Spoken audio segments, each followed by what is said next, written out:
Hey, what's up everybody, I'm Praetorian and welcome to this Crusader Kings 3 beginner guide. Before we get started, I'd like to highly recommend that you go play the in-game tutorial before watching this video. While it only does a fair job, I'd say, at teaching the basics of the game, it is helpful and it does give you a chance to kind of learn the UI of the game and the tooltip system. If you haven't played the in-game tutorial yet, I'll show you how to do that. So when you first come into the menu here, you're going to start a new game. There are two different start dates in CK3. And these different tabs up here are just showing you some of the interesting characters that you might want to play as. However, in CK3, you are free to play as any character you so desire.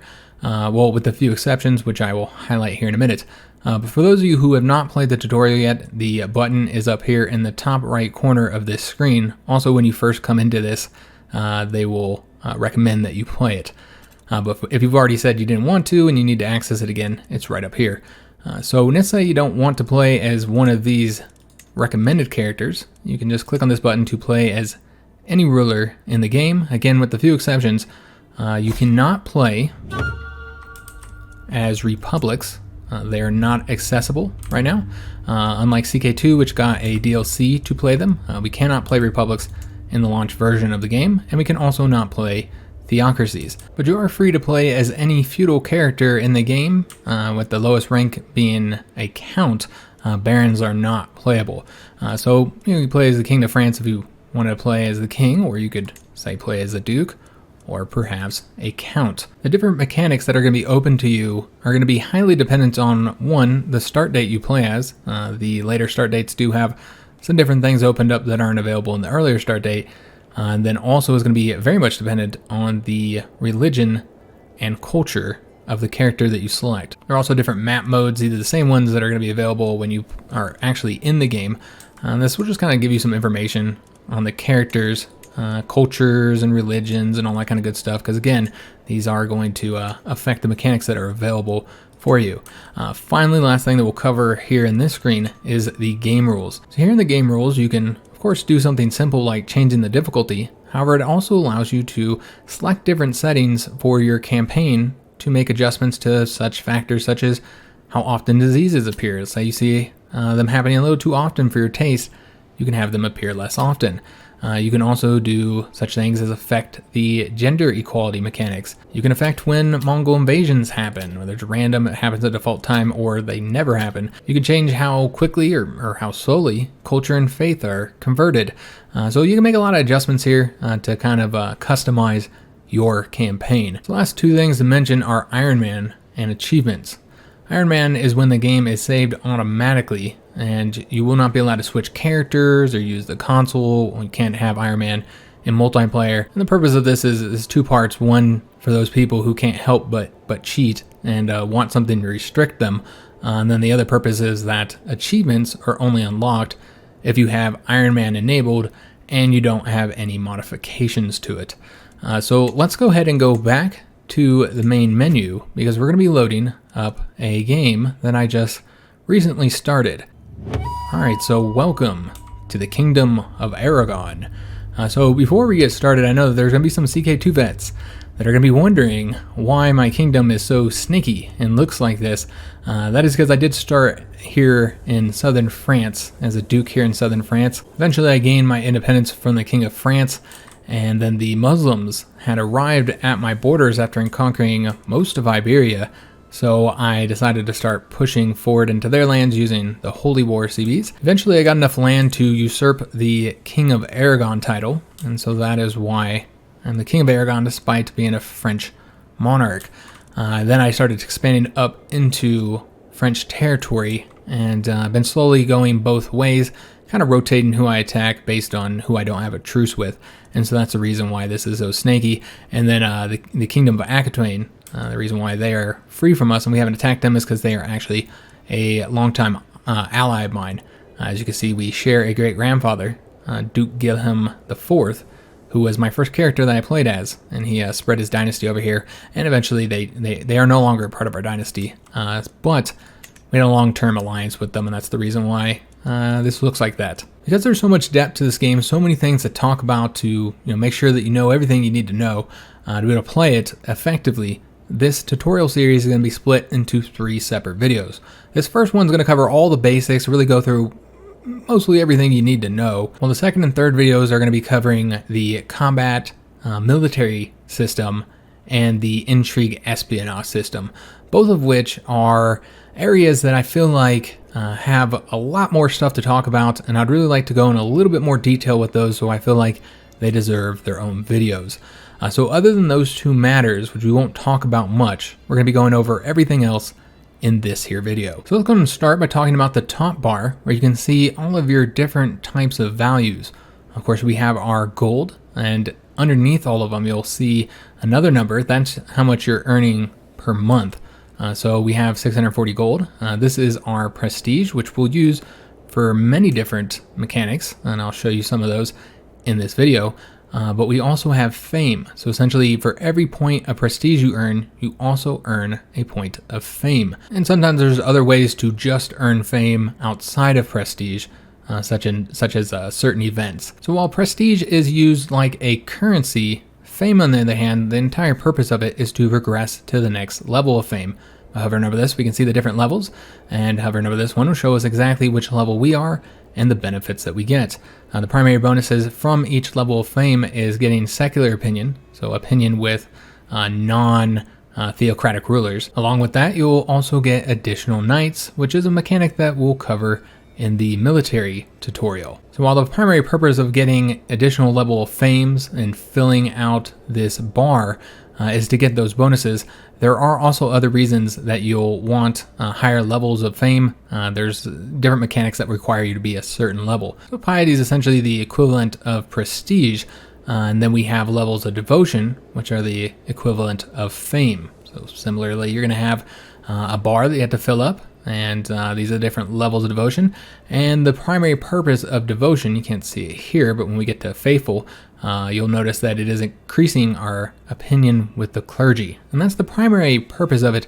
But again, like the fame, there are different mechanics that will require a certain level of devotion. And we have one more value that uses a similar mechanic, and that is Renown. Renown is essentially your Dynasty prestige. This is a Dynasty-based game. It's all about spreading your Dynasty and making it more powerful. And it also has levels, and these levels are called Splendor. It has quite a few more levels than you'll see for the other ones, since this is one that will stick with your character, with your Dynasty, I should say, as you play different characters. Prestige and Piety, on the other hand, are associated with just the character that you're currently playing as. The bonus you get from the level of your Splendor is primarily the amount of prestige that children of your Dynasty will start with. You also get more prestige for marrying into dynasties that have higher levels of Splendor, and they will get more prestige for marrying into your Dynasty. Finally, your ruler's maximum long reign bonus, which they get for having been the ruler for a certain amount of time, that will be increased with the higher this gets. So for right now, we can only get a plus 20 opinion bonus. With other rulers, we'll eventually be able to get a plus 25. Next, you'll see we have a number of troops here. This is the total number of troops that you have under your command. This is the most that we can pull up, not counting mercenaries or holy orders. Hovering over this also shows a breakdown of your military. This is all something that we'll talk about in the military tutorial. The last number up here along the top is your domain. This is the maximum number of holdings that you are able to hold. You also see why we're able to hold that many. Being a king has given us a plus 3. Then we have a few other benefits that are increasing our domain limit, but one of the primary ones that's going to affect your domain limit is one of your character skills, which we'll touch on when we start looking at our character page. But last thing I would like to mention is exactly what a holding is. When we zoom in on the map here, we'll see that each one of these areas is a county. So each one of these is a county, and within the counties, they have different holdings. The number of holdings that a county has can vary quite a bit. You see that this county here only has 2 holdings, while this county here has a total of 5. And then there can be 3 different types of counties, well, 4, 3 available to us. There's also a tribal holding that we'll have to take a look at later, since we do not have tribal holdings. And we'll be taking a look at holdings a little bit later in the video. First, let's go to probably the most important tab in the game. Hitting F1 or clicking on your character's face right here will open up the character tab. So this is King Bernat Etzi of Aragon. Sorry if I mispronounced that, but this is the character that we are currently playing as. And there is a wealth of information on this tab. So up here at the top, we'll see our spouse if we have one. We'll also see our direct heir. This is the character that we will play as when we die and is primarily determined by your succession laws. We'll take a look at that a little bit later. This is our character's age. Hovering over it, you'll see the tooltip that'll tell us exactly when he is born. Now, the tooltips in this game are incredibly helpful. They also can have tooltips within tooltips within tooltips. So it's like Inception or something like that. So if we hovered over one of our traits here, we could hover over diplomacy, and it'll tell us all about that. And from there, we can hover over to learn about skills or opinions. So a lot of this stuff is already explained in the game, so I'm not going to insult your intelligence and explain every single little mechanic, because you can easily read it yourself. Next to our character's age, we'll see our health. We see our character's fine, but it's also tell us the sources that are affecting that. So we've had a venomous encounter, and that's hurting our health a little bit, but we've also had a reinvigorating friendship. So it will not tell you exactly when your character is going to die, but it will tell you when you're getting close to death. And then finally, we have our sexual orientation. We are heterosexual. You could be heterosexual, homosexual, bisexual, or asexual. Now, if we move along here, we'll see our character's 3 primary personality traits. So in addition to the benefits or the negatives that we get from the personality trait, this will also highly determine how our character gains stress, the things that might stress it out, as well as the many activities that might relieve stress are very much dependent off these character traits, so you certainly want to pay attention to those for your particular character. Next, you'll see your education trait. We'll talk about education a little bit later in the video, but you'll notice that the star here tells us how good that education trait is. It goes from 1 to 4, with 1 being the worst and 4 being the best. As you can see, our character, our king, did not do very well in his education, despite having pretty high stats here. He just didn't do very well learning stewardship. So these are the 4 traits that every character will have. They'll all have 3 personality traits and 1 education trait. After that, they may have additional traits, as our king does. For instance, we are handsome. This is a physical trait which is congenital, which means that it can be given to any children that he happens to have. And we'll talk about breeding and traits when we get into the conversation about marriage. Next, you see we have the Eagle Reveler. This is a lifestyle trait. We gain this particular trait because we like to go to feast that we happen to throw, as well as the feast of our vassals. And the last one is a Pilgrim trait, which I gained because I completed a pilgrimage to a holy site, and that's something we'll look at a little bit later as well. Next, we have the different skills of your character. Skills can be affected by a variety of things, and most importantly, they all have their own effects that you can see down here on the bottom. I'll hover over them all so you can see them. We won't discuss them because I think they're pretty self-explanatory. Next to that, you'll have your character's religion and your character's culture. And we'll talk about culture and religion a bit later. And then these are the little modifiers that aren't traits. They're temporary modifiers, typically temporary, that are affecting your character. As you see, many of these are positive. However, we can also get negatives, such as this venomous encounter that is affecting our health. Next, you'll see the shield that represents our dynasty. Clicking on this shield will open up the Dynasty tab. From here, you can see who your Dynasty head is. The Dynasty head is the most powerful character in the Dynasty and gets several powerful benefits. You also see any house modifiers you have.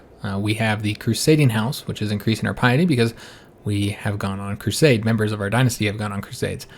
We can see our total splendor, which is again also available up here. And we can click on this to see all of the members of our dynasty.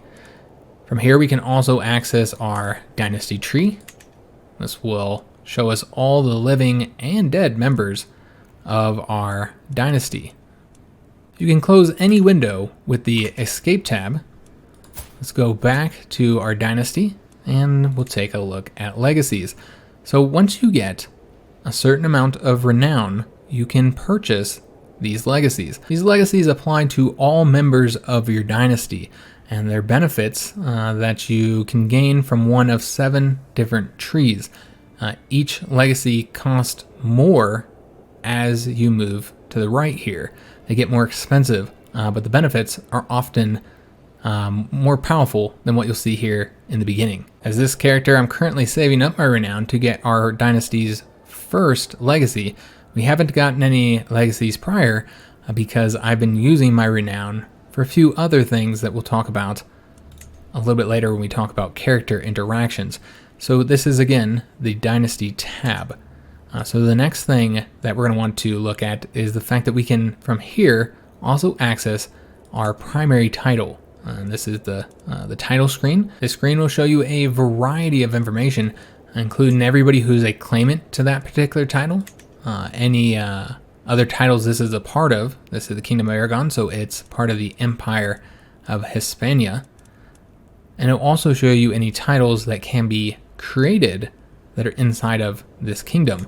So in this case, it'll be these 2 duchies, which I could create if I so desired. Creating that title would then make me the Duchy of Aragon, and there are reasons to do so and reasons not to do so. The primary reason to create a title, besides just having more wonderful titles, is because any vassals that are within that land that you don't have a title to will get an opinion penalty to you until you do get the title. Of course, there are reasons not to create a title. For instance, you can only hold 2 duchy titles before your vassals will be unhappy with you. So I already have 1 duchy title. If I created, I could create another one, but if I created a 3rd one, then I would start getting that opinion penalty. So always remember that having more than 2 duchy titles will affect your opinion with all of your vassals. Another reason not to create a duchy title is if you have certain types of succession where all your titles are handed out to your children, in which case you could be creating very powerful vassals that will be, the brothers and sisters of your next ruler when all those titles are given out. One other thing I should mention in here is that you'll notice that because this is a duchy, it also shows us that it is part of the Kingdom of Aragon. And if we were to click on a county here, then it'll show you that it's part of the duchy, the kingdom, and the empire here. So let's go back to that kingdom title, the Kingdom of Aragon. Now you can click on this button to go back, or you can use the hotkey B, which is probably my most frequently used hotkey. Very, very useful. For instance, and it's not just within any tabs up here. You can also use it, say, down here. I click on this character, and now I want to go back. And now we are back to the Kingdom of Aragon title screen here. Here we can see the capital. You can see the realm succession laws, as well as who's on line to inherit this title, with my son and heir being the primary heir. We can also add specific laws only to this title. Should also be mentioned that there are some succession laws here that are not available in the normal succession laws. And the last thing we could do here is destroy a title. You cannot destroy a primary title, but we could destroy, say, this duchy title if we so desired. And of course, you'll notice that does cost prestige, and it will affect the opinion of any vassals that are within inside that duchy, because most of those counts would prefer that I gave that title to them rather than destroy it. So very useful screen here. We can also rename our title if we wanted to, but we're not going to do that right now. Let's go back to our character. Next, you'll see a variety of values for this specific character. Of course, when it's our own character, most of this is all easier seen up here. Our troops, piety, prestige, and gold. But for characters other than yourself, that's going to be the primary way that you find out these values for them. Most importantly, this is the best way to see how many troops a character might have available for them. For example, if you were planning on maybe declaring war on them soon. Now here in the middle, this is the list of all of our current titles. They are sorted by their rank, with the kingdom titles being here furthest to the left, or I should say emperor titles, if you have one, would be furthest to the left, and then any baronies that you happen to have would be here on the furthest right. And then down below, this is all of our claims. We only currently have 1 claim on that county right there. Hovering over any of these titles will show you exactly where the title is on the map. You can also click on them, and that'll show you where that title is as well. So we have 1 claim here, and claims will allow us to declare war to try and get that county, duchy, kingdom allow you to get that title. And then on the right here, you'll see any diplomatic relations we have. As of right now, we just have an alliance with our neighbor here. But you also see any wars that a character happens to be in. You'll see any truces that you have as well. And then lastly, down here at the bottom, we have 4 different tabs. The family, which will show you all of your family, of course. Relationships. The court, these are all the people that are currently in your court, including guest and courtiers. The difference being that a courtier is in your court, and they work for you. You can give them jobs, they can fight as knights, you can hand them titles. While a guest, on the other hand, is somebody just visiting. They can be visiting for a variety of reasons, but you can always request that a guest be recruited to court. Often that does require a bit of money. It does also result in them having a higher opinion of you for a time. And then when you recruit them, they'll become a courtier that you can then make use of. The last thing I'd like to cover on this character tab is the differences that you might see if you're playing as a different religion. So right now we are a Christian, but if we were to say be a Muslim, you notice we have a new category here. Our secondary spouses.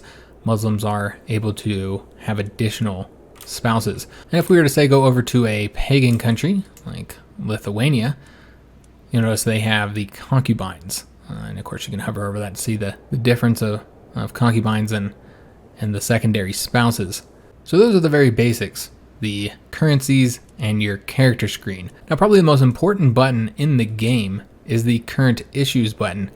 This will show you all the things that might need your attention in your realm. So these are all the possible wars I could declare. These are all characters that I have CBs on.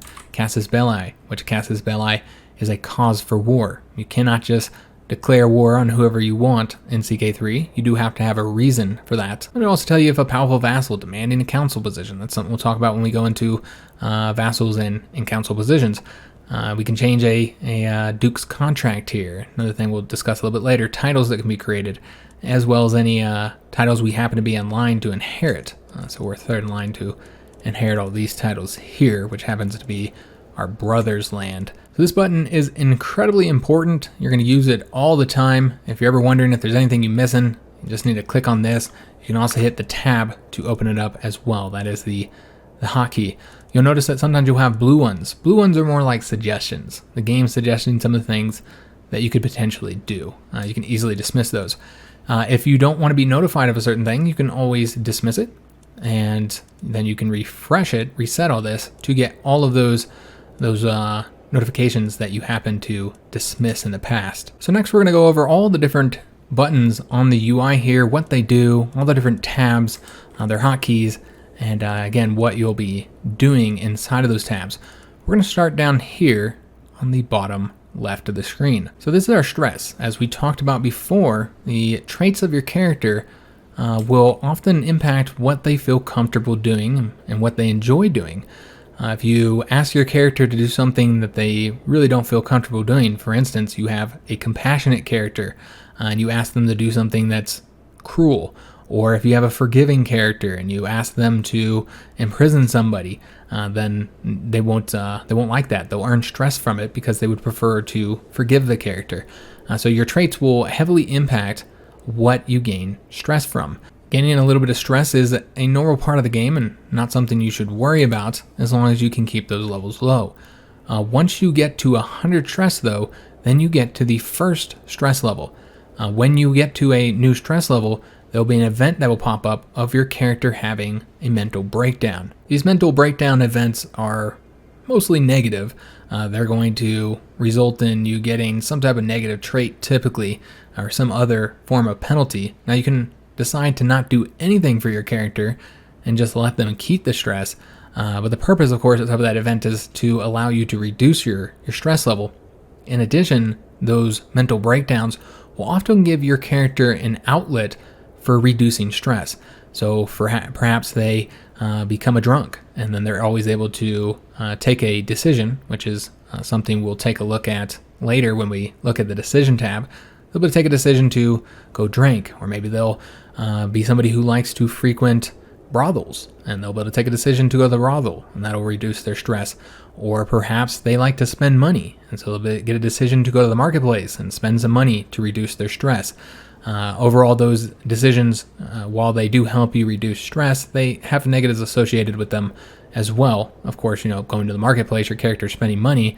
Going to the brothel, though, could result in your character getting some type of STD. And say you choose not to reduce your stress level, and it gets up to 200, which is the next level. Once again, you'll have a mental breakdown, and this time it'll be even worse. And then finally, with the third one is the worst one when you get 300 stress. So gaining a little bit of stress is not something that you want to stress out about, but it is definitely something you want to watch. Make sure it doesn't get too high, and take any actions you can to reduce that. And when we go into the decision tab, we'll show some of the different ways that any character is able to reduce their stress. Next, we'll see our primary title down here. Clicking on that will open up the screen we've already seen, the title screen. And then next we have our lifestyle focus, which we will look at that here in a minute. First, let's go over these 3 tabs because they're a little bit easier to cover, and we've already covered a couple of them. So with this one, this just opens your Dynasty tab. It's one more way to access it. Next, we have our religion tab. So this tells us what our current religion is, and it'll tell us all the beliefs of our religion. Every religion will have different tenets, and these can drastically affect all characters that follow that religion. It can give you some benefits, it can give you some negatives, open up whole entirely new mechanics. So if you're playing as a religion for the first time in the game, one that you've never played as, then you definitely want to come and take a look at the religion screen to see the different tenets that you have. Again, because those are quite important. Below that, you will see all of the traits that your religion considers to be sins and virtues. And these can be quite different based on what the religion is. And you'll also be able to see that when you look at any characters. Say we're looking at our ruler here. He doesn't have any. But deceitful for Christianity is considered a sin. So therefore it is red. It is highlighted red. And let's say we're to look at our mother here. She was compassionate, and it is highlighted green because that is considered a good trait, a virtue. Next is doctrines. These are religious laws that determine what is acceptable within your faith. So you can hover over each one. Again, great tooltip system. Really does explain everything for you. We see all of our doctrines here, whether divorce is allowed and if it must be approved, how we treat bastards, the different types of marriages you can have, whether you can have more than one marriage, for instance, as well as what crimes are actually considered criminal, whether they're shunned or whether they're allowed. Clergy doctrines, which is very specific to the clergy. And then lastly, here at the bottom, there's special doctrines if your religion happens to have any. And in this case, we have the teachings of Jesus as Catholicism. You'll see your current head of faith, if you have one for your faith. This, of course, for Catholicism is the Pope. Each faith also has holy sites. If your faith owns these holy sites, then you'll get these benefits. All characters who follow these faiths will get these benefits if the holy site is held. Here in our campaign, Catholicism owns all of the holy sites, so we're getting all of these benefits. If we didn't have one of the holy sites, then it would be marked red, indicating that we do not get that benefit.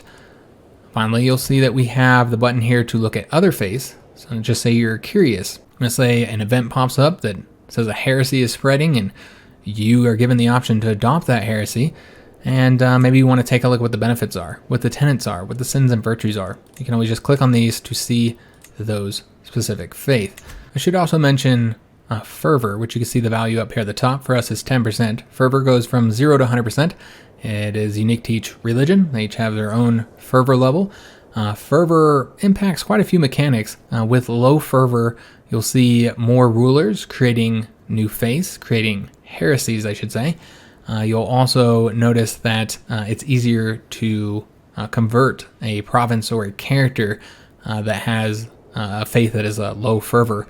And then higher fervor does the exact opposite. You're less likely to see the heresies because it's more expensive to create new religions. And it's also more difficult to convert them. The primary factor that influences fervor is the holy wars, as well as the heresies. When heresies happen, fervor will increase. So by creating a new faith, for instance, you would increase the fervor. And then having a holy war declared on you will also increase the fervor of your religion. And if you declare a holy war, then that will decrease the fervor of your religion. And we notice I purposely avoided the create new faith button. You can always click on that to create your own Christian faith here. choosing a name, an icon, and all the tenets and doctrines and stuff, everything that we already went over. And then we can create that faith, and it's going to cost a certain amount of piety. So that's one of the things that we can spend piety on, is creating a new Christian faith. So this is a super cool mechanic to play with. It gives you a lot of options. You really get to create something unique. And it's one of my favorite parts of the game. It's something you're probably not going to do on your first playthrough, but it's definitely something you're probably going to want to do at some point, because it's a lot of fun creating your own faith. So that is the religion tab. The last tab down here at the bottom is our culture one. So this is essentially technology. Technology works a lot different than in CK2 for any of you previous players. So which technologies and their bonuses that you get will be entirely dependent on your culture. There are 4 different stages, each with their own technologies. So if you're to start with that first start date, you would be here in this tribal phase. The next phase is early medieval. The next one is high medieval, and then we have the late medieval. You cannot start researching these until you've gotten to that year and you've also fulfilled the other requirements. So we are currently in high medieval. We just entered there not that long ago, so we don't actually have any of these technologies yet. You can see a little progress bar. When we hover over it and then go into the tooltip, it'll show us exactly how long we're expected to get this and how long it's going to take for us to get it. In this case, it's 261 years. It is impacted mostly by the development of any counties of your culture. Now you may be saying to yourself, 261 years, that's quite a long time. Well, the head of culture, which similar to the dynasty head or the house head. Now houses are something I didn't talk about when we had our discussion over dynasties, but essentially dynasties are a collection of several different houses. Each house will have its own head, and house heads do have their own interactions they can do with members of their house, similar to the dynasty head. But again, they can only use those interactions with members of their house and not with somebody who's just a member of their dynasty. So houses essentially represent cadet branches of a dynasty. So unlike dynasties and house heads, where, dynasty head is the most powerful ruler in that dynasty and the house head is the most powerful ruler in that house, the culture is not necessarily the most powerful ruler of that culture. Instead, it's the ruler that has the most counties. So of course they do have to be the same culture, but it's the ruler of that culture that has the most counties of that culture. So in our case, we have 19 counties of our culture, so therefore we are the cultural head. The benefit of the cultural head is that you get to pick a fascination, and that'll use your learning towards getting that fascination. So the fascination is one technology that you pick to focus on. And so in this case, I am focusing on guilds so that I can increase our domain limit from 7 to 8 so that I'll be able to hold more counties under my direct control. And because I am selecting this as my fascination, we are going to complete it in 22 years. And you can change which tech or innovation that you are fascinated with at any time. So if we wanted to change over to land grants, we could do that. We'd get that in 24 years. And we can go back to guilds. So the final tab that we need to discuss down here in the bottom left screen is the lifestyle focuses. So there's 5 different categories of lifestyles: diplomacy, martial, stewardship, intrigue, and learning. So our character is currently working in the stewardship tab, and we have 3 different focuses for each one of these types, which are each one of these broad categories. So in the case of stewardship, we have the wealth focus, domain focus, and duty focus. And you'll see the different benefits that you get here. Each one has a different benefit. So wealth focus is focused on getting us more money. Domain focus is getting us more stewardship. And the duty focus is going to give us these benefits down here. And each one of these has their own focuses. So you pick which one you want to do. If I wanted to, say, switch, which I don't think I can right now because I just went to this not that long ago, and you can only switch it every so often. But if I wanted to switch, then I could switch. Once I had waited long enough, I could switch to, say, authority focus. Now you notice that all focuses in a category have one similar benefit, and that is that they all are granting experience within that category. So all 3 of these are going to get us 27 experience per month, and it is always the same for the focuses. So it doesn't matter which one we pick, we're always going to get the same amount of experience within that category. Now one thing you will notice is that our martial experience per month is only 25, while our stewardship is 27 per month. We hover over the stewardship experience here, we'll see why that is. So we have to get to 1,000 experience, and then we'll be able to select a new perk. And that is because it has taken us 3 years with the 27 per month. The base is 25 per month, again that's for every category, but because of our education focus, we're getting a plus 10%. The number of stars you have on your education, how high a level it is, will determine how much experience you get. So if you have the level 4 for a particular education trait, or Marshal trait if you're in that category, then that will grant you 40% bonus here, so quite a bit more. So your education trait is incredibly important. And while you can work on getting experience in any one of these categories that you so desire, it is technically more efficient to make sure that you're doing the category that your education pertains to. So in our case, it's only slightly better because of our terrible education level, but it is better for us to stay within stewardship. So the focuses here are your primary way of getting experience, but sometimes you'll get experience from events as well. But regardless of how you got the experience, once you get enough to unlock a perk, you'll then be able to select one perk from with any of these 3 trees. You do have to go in order. So in our case, we can go all the way down these 3, and we'd have to go down both of these in order to get this popular figurehead. And we are not required to complete a tree in order to move on to the next. If, say, there was one over here that we really wanted, we want to be able to claim the throne against our liege, we could always go and get that. However, it is often beneficial to try and complete the tree, because at the end of the tree, you get a very nice lifestyle trait. So in our case, we'll get the architect trait, increasing our stewardship and allowing us to build buildings and holdings much faster and for cheaper gold cost. So I'm not going to go over all the different trees here. That's something that could make up its whole entire video. But needless to say, there are some very good benefits that you can get here, very powerful benefits. And I haven't found any trees yet that don't have any purpose, any reason to go down them. Some are clearly better in most situations, but there's none that I've seen that are completely useless. But one of my favorite I should mention is Intrigue has some fantastic bonuses here that are really fun to play around with. And these focuses can often unlock like entirely new mechanics, like different decisions you can take, different character interactions you can do. So definitely want to carefully consider what would be most beneficial to you before you select a perk. So next we're going to go ahead and take a look at all of these tabs on the top right corner of the screen. Take a look at what information they contain and what you can do in them. So hitting the F2 key is going to bring up our main realm tab.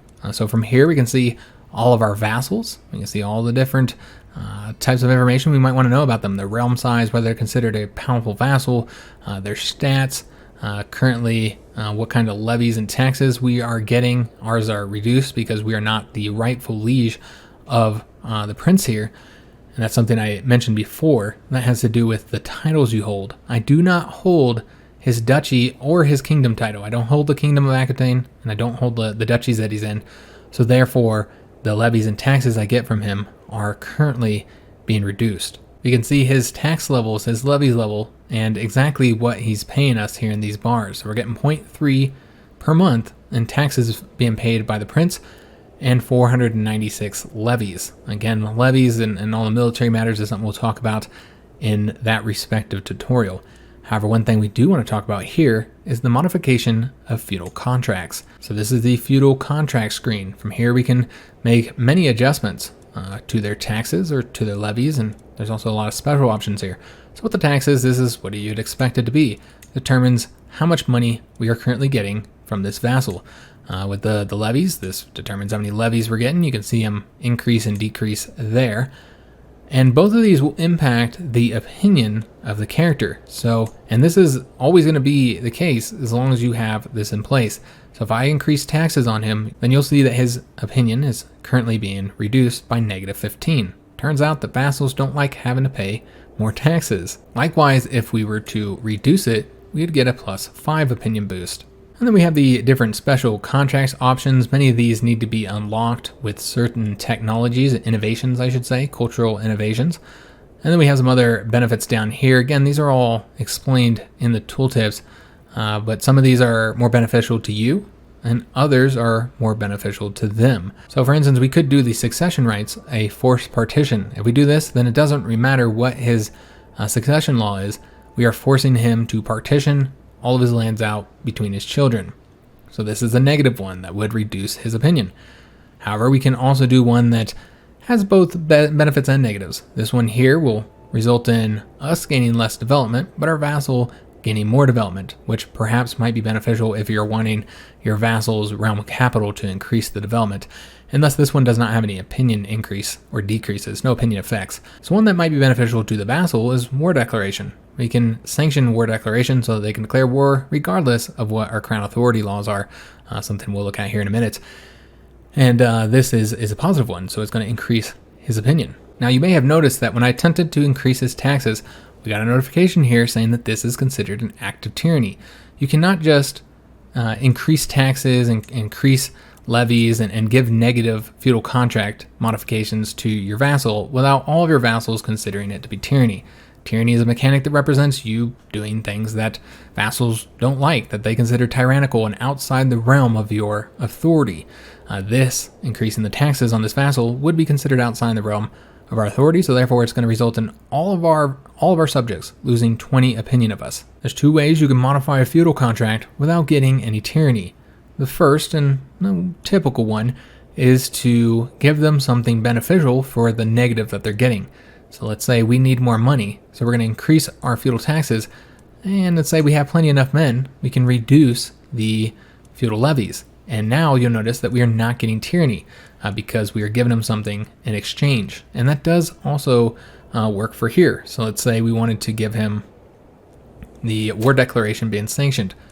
Well, now that will also let us increase the feudal taxes without getting any tyranny. Now the second way that we could change a feudal contract in a way that benefits us without getting tyranny is if we have a hook. Now this is something that I'm going to talk about more in the espionage tutorial, but hooks are essentially, you get them from secrets you know about the character. Maybe the character owes you a favor. If the character, such as in this case, was born of your dynasty and you're the dynasty head, one of the benefits of being the dynasty head is that you get a hook, a weak hook, as soon as that character's born. Now there are two different types of hooks, weak hooks and strong hooks. And again, I don't want to go too much into this because we'll talk about this in another tutorial. But essentially, strong hooks never go away. You'll be able to use them multiple times. They just have a cooldown on them. While weak hooks, once you use them once, they will go away. And certain weak hooks will also go away after a certain amount of time. You'll lose them after, maybe after 10 years. The most important aspect of a strong hook is that when you have a strong hook on a character, they cannot take negative actions against you. So they cannot join, say, a faction. Again, another mechanic we'll be going over a little bit later in the video. And they also can't try and assassinate you. So if you have a hook on a character, then you can use that hook, which again, if it's a weak hook, then we will lose it. We could use that hook to change up their feudal contract. We could make his feudal levies massive. You'll see we're gaining tyranny because we haven't given him anything in return. However, if we click to use our hook, then that will not happen, and then we can increase the levies without getting tyranny. Now that does not change the fact that we're still going to always have this negative 25 opinion with this vassal because of how high our feudal levies are on him. So let's go back to our realm view here. But the most important thing on this screen is your crown authority right here up at the top. What your current crown authority is will highly determine what you are allowed to do and what you're not allowed to do, what's considered tyrannical and what is not. Now this is going to be different. Your crown authority is going to be different if you're a tribal country. So if you were, say, starting that first start date and you're over here in Denmark in the 9th century, then you're going to have very different tribal authority benefits. Overall, they're going to be much weaker because you're tribal. Hovering over each one will show you which benefits it gets. We are currently at high crown authority. However, we can pass absolute crown authority. Now, these are kind of determined on the innovations, so you might not always be able to go up to a higher level, but we could do it for this character by spending some of our prestige to increase our crown authority, which will give us a variety of benefits. But you'll also notice that there is a key negative here, that the vassals do not like us increasing crown authority. So they're going to have this negative 30 opinion of us at all times as long as we have the absolute crown authority law, which is different from the negative 10 that we're currently getting. So it's a pretty big jump. Overall, our vassals are not going to be happy with us changing it to absolute. And we'll use prestige to do so. It costs 432 prestige for us to change that. Now with our vassals, we can sort them based on feudal, republic, or clans. We do have one clan vassal here. He's right over here. And then we have the republics and the feudals. Now when we look at the counties, we'll talk about the differences between the types of vassals. Now down here is a good summary of our lands. Here we have the total sum of opinions that are affecting just our vassals. So we're getting a plus 27 to all vassals. You also see our dread down here. This was one thing I did forget to mention that is currently on the it's on the character screen as well. It's next to all these other values that are up here for our character. And dread is essentially how much people are afraid of you. So doing certain things, torturing characters, arresting characters, defeating a character that rebelled from you.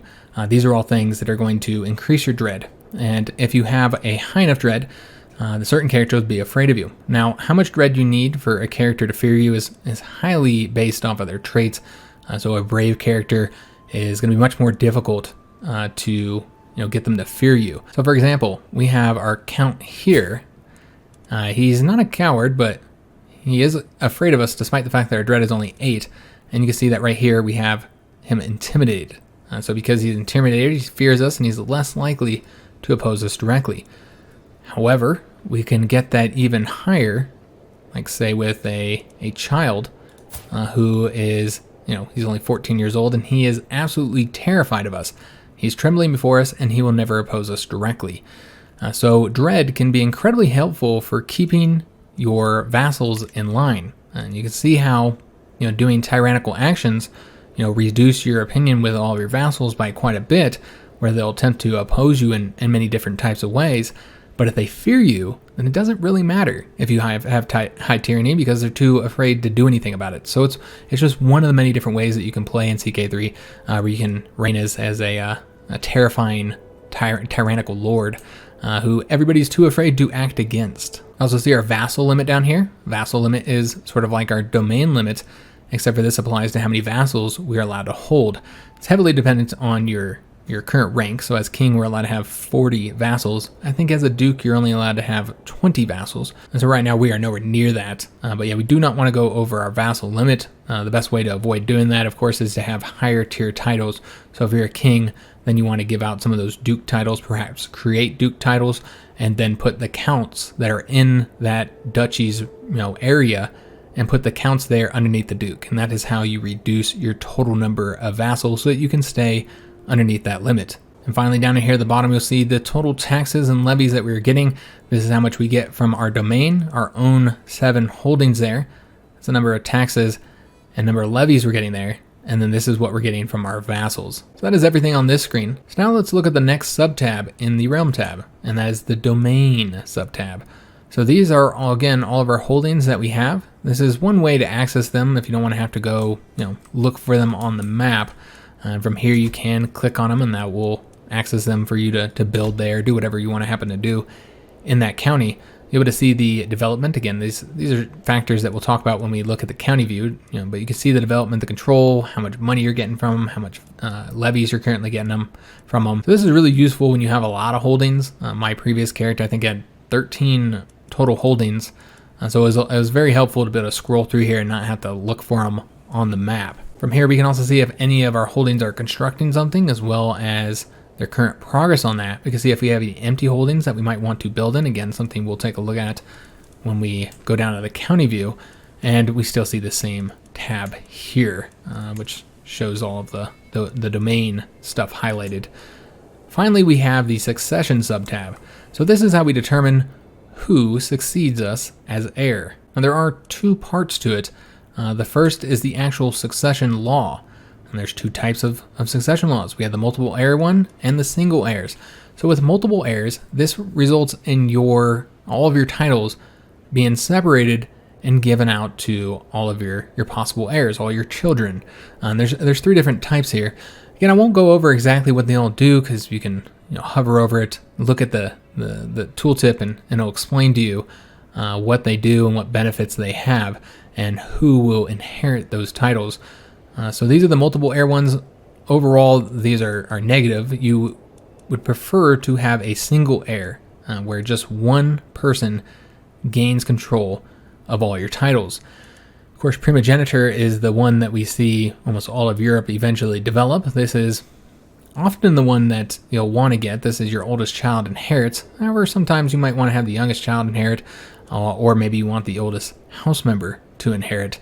But overall, the single heir one is much better since it doesn't result in your land being constantly broken apart every time you die, your character dies. One thing I should mention is that your primary title will always go to your primary heir. So to say, in the case of us, our king title, Kingdom of Aragon, is going to go to our primary heir. If we were to have another son, because again, this is based on our gender laws, which is something we'll look at here in a minute, if we had another son, then they would inherit titles as well. Now with the high partition law that I have enacted, it's not what we started with. This does result in the majority of our titles going to our primary heir, while any other heirs get a lot less land. But most countries start with partition, which results in your titles being divided equally between your children. So just for an example, when my previous ruler died, which was the queen here, Queen Cecilia, when she died, most of her titles, including the Kingdom of Aragon, our main duchy title, went to our new character, the eldest son. However, his brother also inherited quite a few titles. So our younger son inherited this other duchy title, who is now our brother. And that's the reason why I don't have two duchy titles, since our brother here has the other one that I was currently holding. So of course I could create an additional duchy title. Now let's say that the queen here was not a queen. Let's say she was a duchess. Then what would end up happening, you cannot have a vassal of similar rank. So our current character would have became a duke, and he would have got one of these duchy titles, while our brother would have gotten the other one, and thus would have completely separated from our realm. He would no longer be our vassal and directly under our control, so we lose control of that land. So that's one thing to consider. You could end up losing huge parts of your empire with this multiple heir succession types. Last thing I want to mention on this succession tab is that you cannot change a succession law unless all of your powerful vassals support you. They all have to have a positive opinion of you. So in this case, this count doesn't like us. He has -3 opinion, which wouldn't be hard to change and increase. But because he does not support us, we could not change our succession law. And we'll talk about powerful vassals when we discuss the council. So next tab is F3, the military tab. Again, this is something that I want to talk about in a different video, since again, there's a lot to this and a lot of detail that we can go over here. So I'm not going to go into a lot of detail, just kind of show you the basics. You know, your total soldiers, your levies, your knights. You can click on this here, and this will show you who your current knights are. From here, you can force somebody to be a knight or forbid them. Again, these are all things I'm going to talk about in the next video. Inviting new knights, of knight effectiveness, all that stuff we're going to talk about. Same thing here with the men of arms regiments. But the important point is here that with this tab, the military tab, F3, you will be able to see all this information. You can set rally points, set if you're reinforcing troops, and this is an important factor here. You can see how much they're going to cost you once they're all raised up. Right now they're costing us -5.5 per month, and when we hover over our expenses, we can see that. If we had raised them up during war, then it would cost us a lot more money. In fact, it'd put us in the negative. We'd actually be losing money every month because of how expensive our very large military is. From here, you can also access mercenaries, and then of course you have holy orders here, if you happen to have access to any of them. And again, all these are things we'll talk about in that military video. Let's go and move to the next tab, F4, the council tab. So these are the people who are helping you rule your realm. So here at the top left corner is your spouse. This will always be a spot reserved for your spouse. So using this button here, you can see all the different jobs you can have your spouse do. And the first one here at the top is just to assist the ruler. This is essentially kind of what the spouses did in CK2, where they just gave you some of their skill points, and that is entirely based off of their skills. Let's actually close this and open up her skills, so we can see that we're getting the most stewardship and intrigue because her stewardship and intrigue is highest. So you can do this one to get the just bonuses across all of your skills, and they're not going to give you huge bonuses, but this is a good generic one when you don't really want anything specific. You can also, though, have your spouse, he or she, focus very specifically on one skill type, and this will result in you getting a lot more of that skill type. Now, what I noticed is assist ruler typically results in you getting more overall skill points, but again, they are so spread out that the benefits are not that much when you really think about it. So for our current spouse, she has a very high skill rating, and I should mention that it's half of whatever they have. So you notice we're getting a +8 for our stewardship because she has a 16. While court intrigue, we're only getting +7 because it's 15. So if her court intrigue went up by 1 point, then it would be +8 like the stewardship. And so we can have her focus on this one area and just give us that one flat bonus. And because you can change this at any time, you can change it based on what you currently need. So I could change this over to focus on managing my domain if I wanted to, and that'll drastically increase my total stewardship rating. There is an additional effect of these spouse jobs. They will also often result in you getting these, I wouldn't say events because they don't pop up. They pop up down here on the right as a little message where your spouse will get you a variety of bonuses. Sometimes they increase the skill of one of your other council members. Perhaps they improve a province, start improving the development there. Maybe they find somebody's secret. There's a lot of different things they could do, and it is based off of what you currently have them working on. So while the spouse is always at the top left corner here, your current religious leader in your country, your highest religious leader, in our case this is our Archbishop, is over here in the top right corner. So the Archbishop essentially in control of all of the temples, all of the churches, whatever your religious holdings for your particular religion, whatever they're called. They manage all of those for you. And so this is a lot different for you CK2 vets who are probably used to having, a bishop for each one of your religious holdings. It results in you having like a ton of religious vassals that you don't interact with much, and they just end up increasing your vassal number by quite a bit. So this is a very nice change because it's just one religious vassal that you have to deal with. Of course, that does mean that unlike CK2, these vassals are incredibly powerful because he manages all of your religious holdings. So if you want all the taxes and levies that are available from those religious holdings, you have to keep your opinion high with the Archbishop here.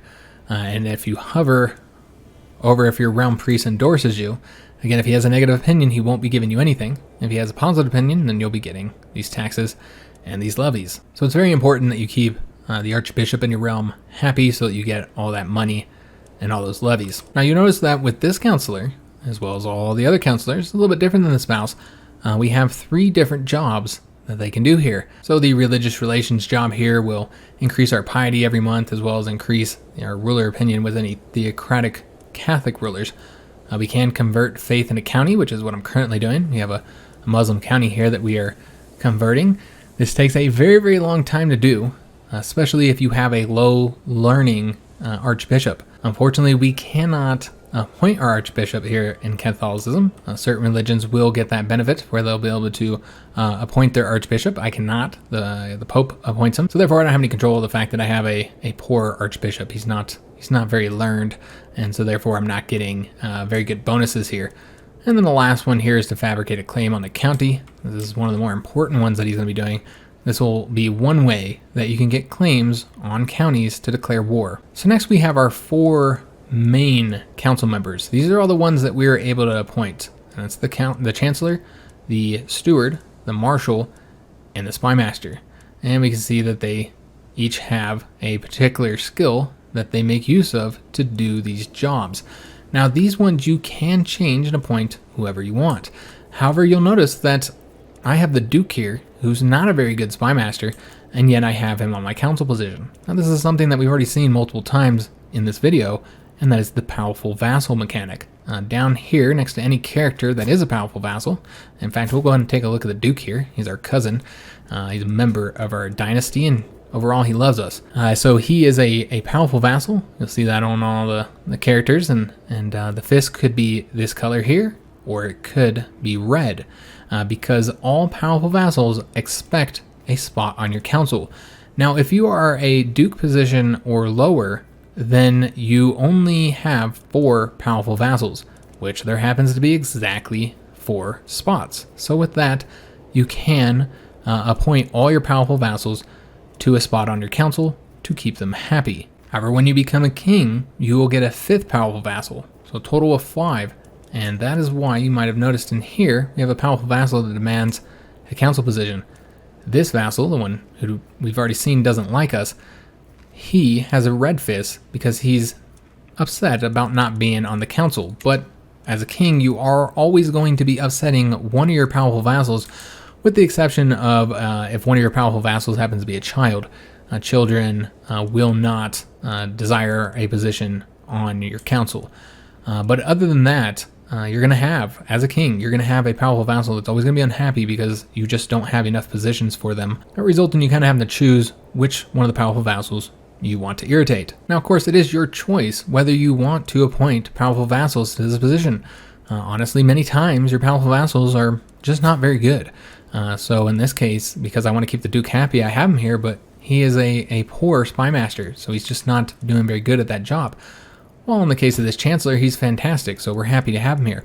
But maybe we don't want to appease powerful vassals. We are free to assign whoever we want here. Again, though, every powerful vassal that doesn't have a spot on the council is going to be quite upset with you. We're getting a pretty big hit here with the -40 for not having him on the council. Plus, I happened to fire him from the council earlier, so we're getting a -60 total there. That's one of the many things you need to consider in CK3, whether you want to appease powerful vassals or focus on getting a high skill rating so that your counselors will be better at their jobs. So the Chancellor uses the diplomacy skill. He can do foreign affairs, which increases your prestige every month and also results in the independent rulers having their opinion increased. We have the domestic affairs, which this results in all our direct vassals having an increased opinion. You also notice that they say possible side effects here, and we mentioned this with the spousal events, for little missions. Again, they're not full events that are going to pop up and block your screen, but little events that can happen, kind of help you out. Some of them are negative. All the ones in this case happen to be green and positive, but these are additional things to consider, but for the most part, you're going to base it off of the direct benefits. So for instance, if I was to change to foreign affairs here, you notice that my opinion with all my vassals has dropped, because he currently increases the vassal opinion by 13. So that's immediate. As soon as we change it, it'll drop all of our vassals' opinion by 13. So domestic affairs is really useful for increasing opinion of any of your vassals and trying to keep your realm stable. Integrate title allows you to integrate counties into your title. So the Kingdom of Aragon here, we hold all this land here that is not part of the kingdom. Kingdom of Aragon's just this. So we could select this and then pick a county to have slowly drift towards the Kingdom of Aragon a little bit faster. Now, I believe that this happens already, that it slowly happens, and I think this just speeds that process up by a lot. So we could make it so that these counties are brought into the Kingdom of Aragon, which, as we discussed, any vassal that is not under your direct title or one of your direct titles gets an opinion penalty. So that's one way to add those titles to our current primary title. Now we look at the Steward. Their main skill is Stewardship, and their 3 abilities are collect taxes, which just generates more money, increase development in a county. You have to actually select the county you want to have that happen, and that will have those following benefits, with the main one being development. And that's, again, something we'll look at when we go down to the county level. And then we can promote culture to try and change the culture of a province to our current culture. So next we have the Marshal here, and as you'd expect, their primary skill is Marshal. And the jobs they can do is organize levies, which increases the total number of levies that you have. Next, you have the trained commanders. This one is also quite useful. It will reduce the maintenance cost of your men-at-arms, which can become quite expensive. You'll see we're paying -5.5 right now, but if we were at war, that would be even more expensive. So that is very helpful to have, reducing the cost, especially if you have a very good Marshal. And then also it improves the martial skill of all the knights that you happen to have. In addition to increasing martial skill, it also increases prowess, which is your ability in battle as a knight. It's pretty useful to have for improving your commanders and your knights. The last one is increased control in a county, and that'll slowly increase the county control up to 100%. Again, something that we'll look at when we look at counties. The last, but certainly not the least council member, he's very important, is your Spymaster. Primary skill is Intrigue, And the 3 jobs he does is disrupt schemes, which will make it so you're better at resisting any hostile schemes. Again, that's something we'll look at in that in the Intrigue video, and helps you discover schemes. And then you have the support schemes. This will result in you having more scheme power and success chance for your hostile schemes, very specifically your hostile schemes. Again, we'll try to look at the differences in those later. And then we have the Find Secrets. This is one where you'll click on a particular county, and he or she will attempt to find any secrets in that county. You can use that against your own vassals. You can also use that against foreign rulers. And finding secrets on characters will allow you to get hooks on them, which can have a variety of uses. So this is your council. Next is the F5 key, the court. Now we already looked at one way where we could see our court. Of course, we can do that in our character tab. But this is an additional way to do it. And it also allows you to recruit any guest right from here, clicking on the button. So it's a little bit less buttons than it would be if we did it through the character screen. And these are all of our guests. It is sorted by guests and courtiers. So these are the current guests that we have. And also it was just easier to kind of see their stats and their traits and skills and all that kind of stuff. And then we can see all of our courtiers here. At the top, we can see our physician. We can appoint a physician if we don't have one. There's 2 ways to do that. You can do that through here or the decision tab, where you say that you want to look for a physician. You'll get an event that will pop up where you can select who you want to be your physician. Typically there's 2 choices, and one's a little bit more expensive that has better skill at being a physician, while the other one would be cheaper but won't be quite as skilled. The primary skill that determines how good your physician is would be their learning. So you'll notice that out of our 4 council positions, they use these first 4 skills, but none of them use the learning. Again, the Archbishop does, of course, but that's not one that you could typically appoint. This is where you'll use the learning skill, a high learning skill character. This is our stepfather. He was married to our mom, and we can scroll through here and see her there. I didn't show this before because we didn't have this button, but this is how you look at any previous spouses that you happen to have if you got divorced or if the spouse died. So you can use the search for physician button, or you can just select any character and use this character interactions to either hire as a court physician or fire them. Now we haven't looked at character interactions yet. That's something we'll be talking about after we finish going through these tabs, actually. From here you can also invite people to your court, inviting knights. This is just one of the many ways to do this. You can do this on the military tab. You can also do this on the decision tab. So we typically probably won't use it here. You can also invite claimants. Now inviting claimants is inviting people to your court that are unlanded but have a claim on a land. And that essentially gives you a casus belli on whoever the holder of that title is, where you can declare war on them for that title, but rather than you getting the title, the claimant will get the title. And if that title is lower than your top rank, so if you're a king, then if that title is a duchy, county, or a barony, then that character will become your vassal. So it's one way to extend your lands is by inviting claimants, and you can extend your lands by a very large amount if you, say, are king and you're inviting people who have claims to a duchy title to your court. The secondary tab here in the court screen is the prison. Our prison is currently empty. It's a shame. We have no prisoners right now because I always quickly deal with them. And because we don't have any prisoners, I can't show you the interactions. So it seems like to me we must get ourselves a prisoner. So let's go into our court. It's just easier to arrest a courtier than it is to arrest a vassal. So we're just going to find somebody. We'll arrest this knight. He's also my commander. He's pretty good. I use him because he has a good siege phase time. He's a holy warrior as well, and he's a skilled tactician. So he's my commander, and he's also my knight, and he's very good. But we're going to betray him and imprison him. Now, because we have no reason to imprison him, which if we did have a reason, then under his character, you would see a little prison icon that tells you that you have a reason to rightfully imprison him. Now, just because you have a rightful reason to imprison him, it doesn't mean that he will willingly allow it. You'll have a percentage here that determines how successful you're likely to be. Right now we have a 111% chance, so there's no way that he can resist this, as again, it's fairly easy to imprison courtiers, but if we were, say, trying to imprison like a powerful duke, then this may be much more difficult. We might even have a 0% chance to succeed.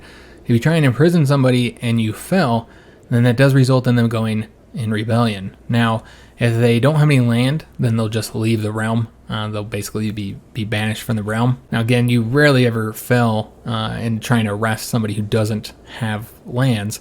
But when it comes to landed characters, if you fail, then they will go into rebellion and you'll have to fight them and subdue them in order to imprison them, defeat them in a war. Now let's say you have a hook on a character.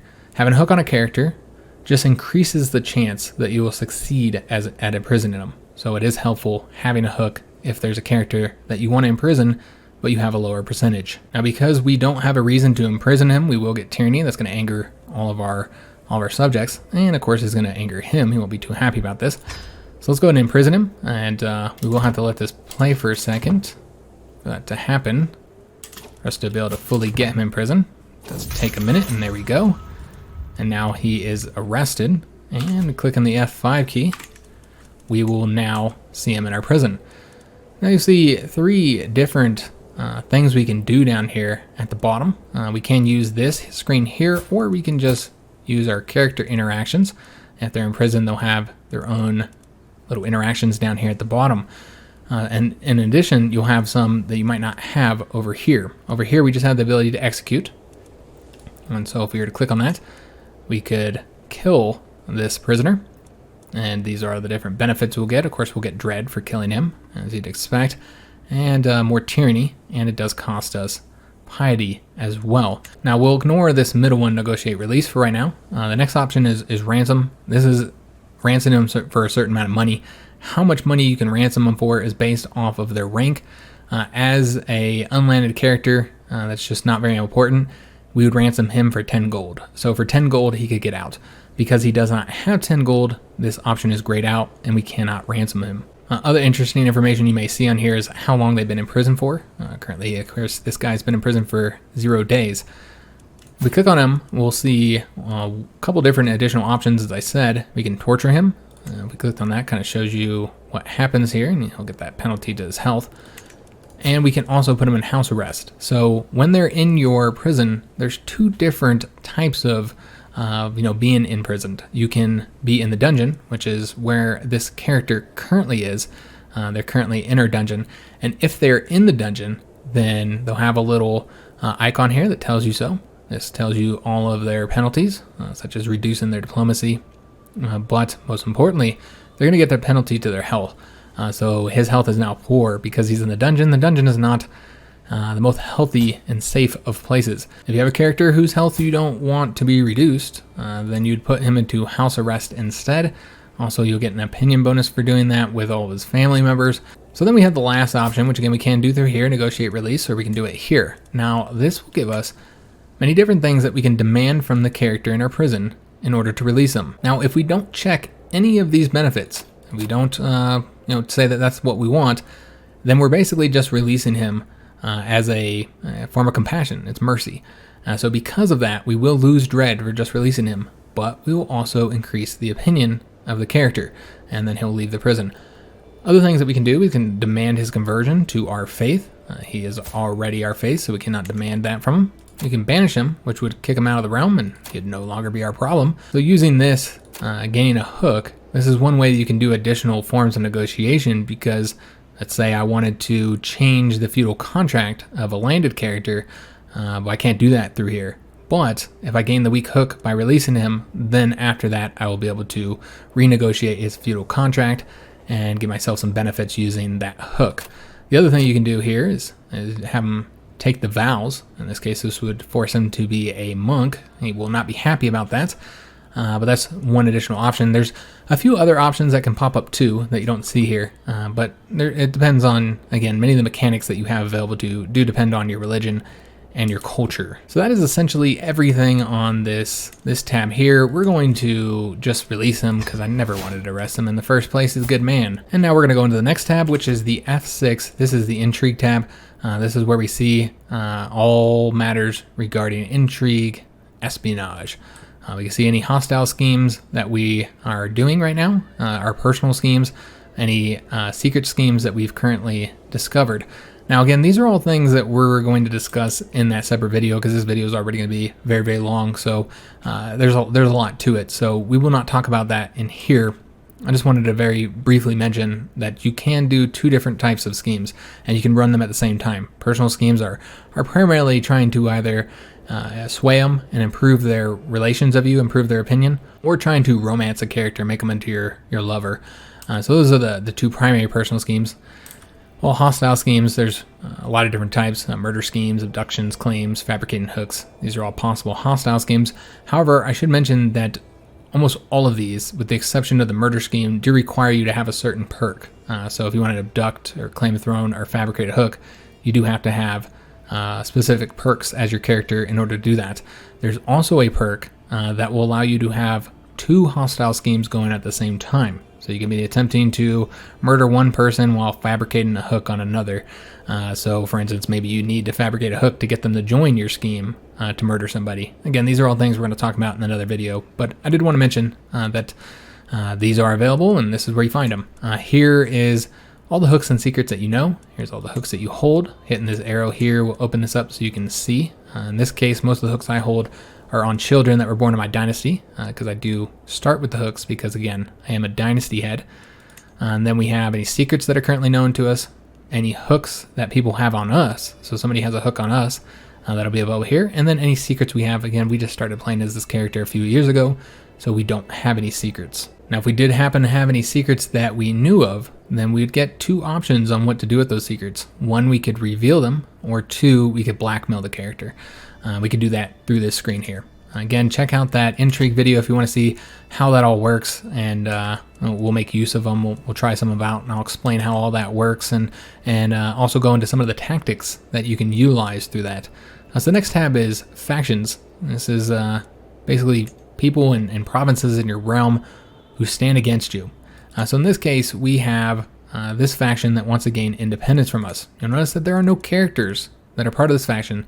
These are all peasants in this realm here, most of which are in Muslim provinces that are not happy being under my rule. Now, because there's no characters involved with this, their mechanic is a little bit different than when there's characters involved. So with these guys, because they're just provinces, they have to get their power up to this line here. And once it does, then they're going to send an ultimatum after a certain amount of time. And that is very much determined by their current discontent. So in 7 months, this faction is going to send a ultimatum to me. In this case, they're going to demand their freedom, and I can either grant it to them or tell them no, in which case they will rise up and I will have to fight them. Next, we have the Liberty faction down here. Now, this is a faction that actually has a character involved in it. They're too weak to send an ultimatum. They haven't gotten up to this line here. And their goal is to lower my crown authority. Now, it's really just this one member here. She doesn't like me. I do try and focus on getting all members that are in factions out of factions, and that's the part that you're going to notice right down here at the bottom. Vassals who cannot join factions. Now, there's 4 main reasons why a vassal wouldn't be able to join a faction. The first one is one we see for most of these characters, or all these characters actually, is because they're underage. Underage characters can't join factions, so you don't have to worry about them. They're not a threat to you until they come of age. Characters come of age at 16 in CK3.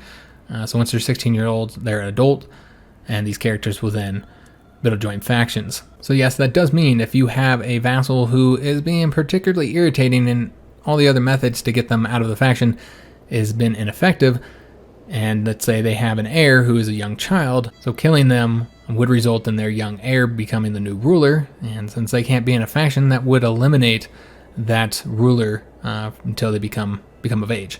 Another way to stop characters from joining factions is if they are very close to you. So if they're a friend or a lover, then they will not join factions against you. If you get a very high opinion of them with you, then they're very unlikely to join a faction. They aren't completely prevented from doing it. Even with 100 opinion, I think they still could technically join a faction if they so desired. But I don't typically see characters with high opinions joining factions. I think the highest I've seen is about 55 opinion, and they'll still might join a faction, but every time I get them above 60, right around 60, they typically leave any faction that they might be a part of. So increasing opinion is one very effective way for getting them out of factions. Though again, to do that, you do have to get the opinion somewhat high, which can be difficult to do with a particularly disgruntled vassal. So that's 2 of the methods. A third method is if they're in prison, they cannot join a faction, so arresting a faction member would allow you, so for instance, if we wanted to arrest this countess here, would allow us to keep them out of the faction. The final method for keeping vassals out of factions is to have an alliance with them, and there's a couple ways for getting alliances. That's something we're going to talk about in a little bit when we go into character interactions, which will probably be one of the last things that we deal with here. So the last tab on the right here is the decision tab. So the top here, these are the major decisions. These are things that we aren't going to do very often. You can click on them at any time to see the requirements, to see what you need to do, and most importantly, you can use it to kind of see the benefits that you're going to gain here. So in this case, we're going to gain the strong blood. This is strengthening our bloodline, consecrating our bloodline. Another option here that we can do, and you see the different benefits we're going to gain from that. Dynasty of many crowns. You know, there are many different options. One of the really useful ones here is one that we've already taken, and that was creating a holy order. And that's something we'll look at again when we go into the counties. We can create a holy order in one of your baronies. So that's a major decision. So all these decisions are ones you're not going to take very often, and they're very important. More often you're only going to take them once, and they're something that you have to work pretty hard towards getting. And when you can do them, this will no longer be checked red. These decisions, on the other hand, are ones that you're going to take all the time. They're lesser decisions. Now, we've already seen that there's other buttons for inviting knights and inviting claimants, but you can also do that in here. Next, you'll see that we can borrow gold from our holy order. We can't actually do that because our holy order, which is the Knights Templar, doesn't have enough money to do that, but that's one option here. We can revoke the holy order lease. Since the Templar Knights are in my lands, I can revoke that lease, in which case they will then try and get land in another realm. We can go on a pilgrimage, which we already saw that our character has just done that and got the pilgrim trait there, and that's because this character started with really low level of devotion, so I wanted to get that a lot higher so that I could use that for Holy War CBs. But because we just recently did a pilgrimage, we can't do one again anytime soon. These are the two most common ones. I will mention this search for physician when you can do this, and that can also, again, be accessed through up here. If we didn't have a physician, there'd be a button for us to click on to do that. But you can also do it through the decisions. But these are the two main ones that every character has access to. We can host a feast. Both of these will reduce your stress, so they're one tactic that you have to use to reduce your current stress. And the feast will also increase the opinion of your vassals, so it's very important for a new ruler. Typically when I get a new ruler, one of the first things I do if I have the money is throw a feast, so that way I can increase the opinion of all of my vassals. You'll notice that I'm actually able to decrease this by a lot of stress, and that's because I have this trait here. I like having feasts, so therefore I get a lot more stress reduction than I would. And what this will end up doing if I was to take it is it would hold a feast here in my capital, and different characters go there, and we have some events associated with it. And as you can see, you can only do it every 5 years. It does cost money to hold that feast as well, and that money is different based on how much power you have. It was much cheaper back when I was a smaller duke. So the other option that we have is the ability to call a hunt, and this will reduce stress because we're diligent. And while the main thing you're getting besides stress reduction with the feast is an increased opinion with the vassals, the main thing you're getting from a hunt is the ability to increase your prestige. So that's just one way to increase your prestige, and of course, because prestige also affects your fame, that's also going to increase your fame. So these are just two of the generic options that we have here that will allow us to decrease our stress and get some other benefits. But again, as I said, if you get some of those stress traits that allow you to have additional options for reducing stress, and those will also be in this decision tab here. Now, in the bottom right corner here, these are all our different tabs for the map modes. Now, the map does change based on how far zoomed out you are. The furthest zoomed is this nice little paper map, and as we zoom closer, we get the political map, and then we get the details map as we get even closer. And then we can also change up the different map modes. So these are the kingdom ranks and so on. It's pretty self-explanatory, different cultures and faiths and so on. So that's all of the buttons. You should now know how to do just about everything, with one exception, very important exception, interacting with characters. So if we were to click on our queen here, you see all the different options we have with her. We could request a divorce if we so desired. Of course, we would have to ask the Pope for that. And whether you can request a divorce whenever you want to, and whether you need approval, that is all based on religion. We already took a look at that earlier in the video. So then we have the different personal options here. Let's say we didn't like that our Queen's opinion wasn't at 100. So we want to get that full as high as possible. Then we could start that scheme. We have 80% chance of success, and 10 months is how long it's going to take for us to complete that, and that'll increase her opinion by 25 if we are successful. Now this is a personal scheme. Now, personal schemes will be in here, and you'll be able to look at this. This is again the Intrigue tab, F6. And the personal schemes, you cannot invite people to help you with this. This is again, it's a personal scheme. The two primary ones are swaying to increase their opinion, or attempting to seduce somebody. So other options we have is sending a gift. Sending a gift is the quickest way to increase the opinion with somebody. Of course, it does cost money to do so. We can ask her to educate a child for us. So character education is one thing I would like to take a look at. Now we've already seen, our character trait here. As I said, it goes from 1 to 4 stars, with 4 stars being the best and 1 star being the worst. So this is our daughter, and we can select what we want her education focus to be, which one of the type of educations we want to have.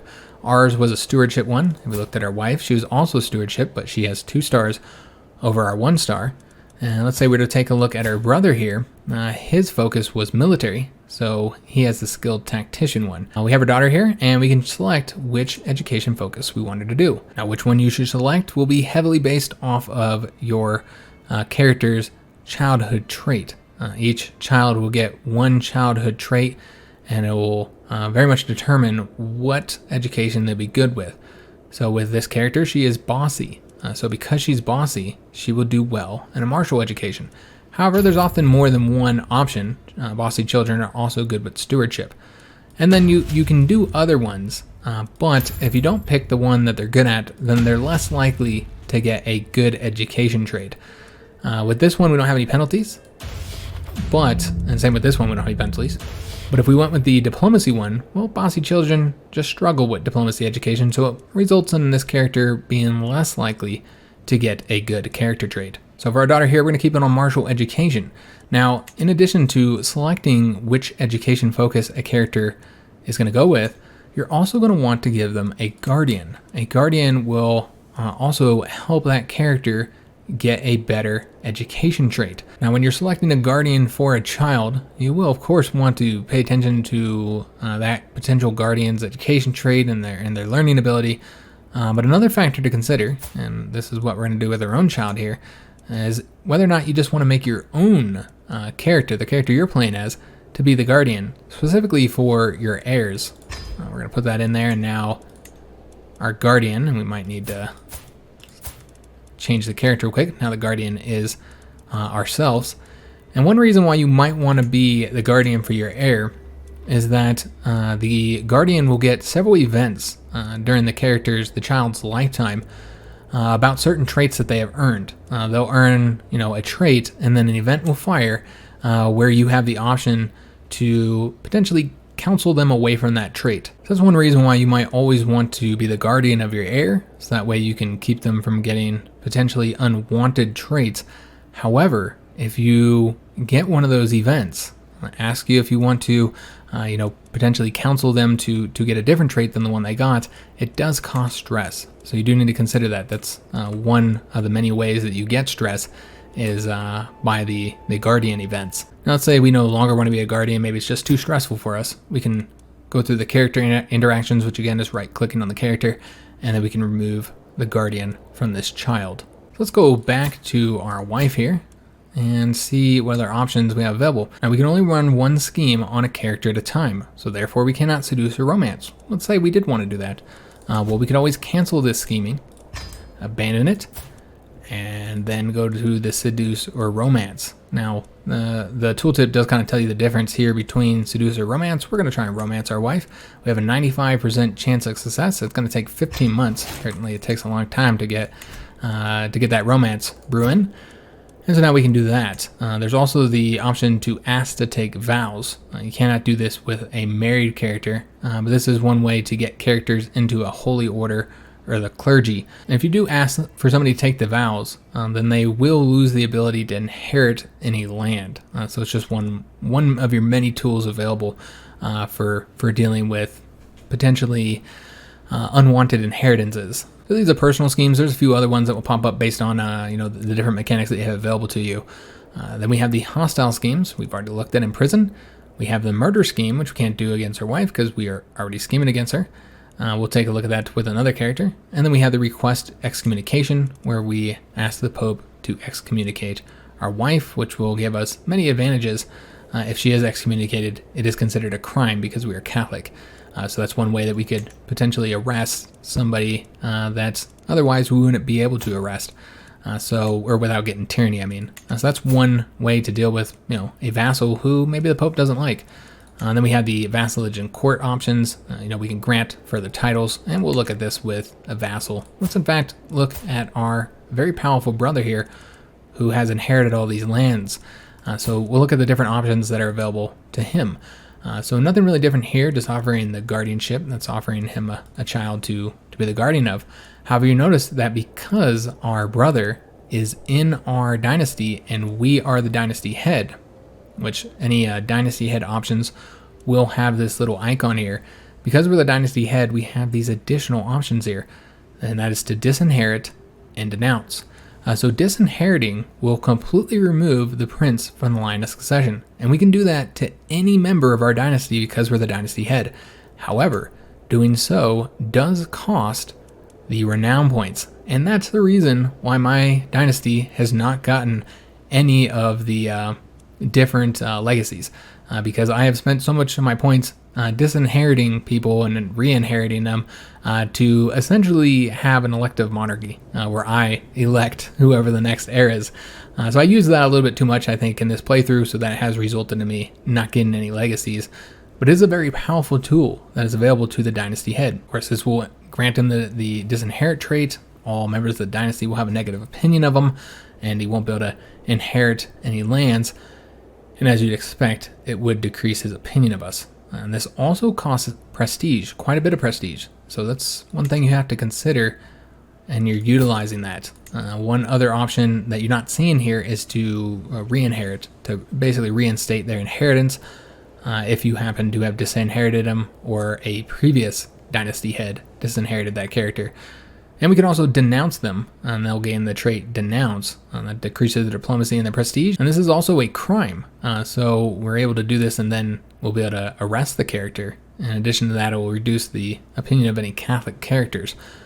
And as you expect, he will not like this. This will cost a bit less renown and a bit less prestige. So that's one additional option that we have because we are the dynasty head. You notice that we'll have a lot more options here for the vassalage and court than we did with our wife.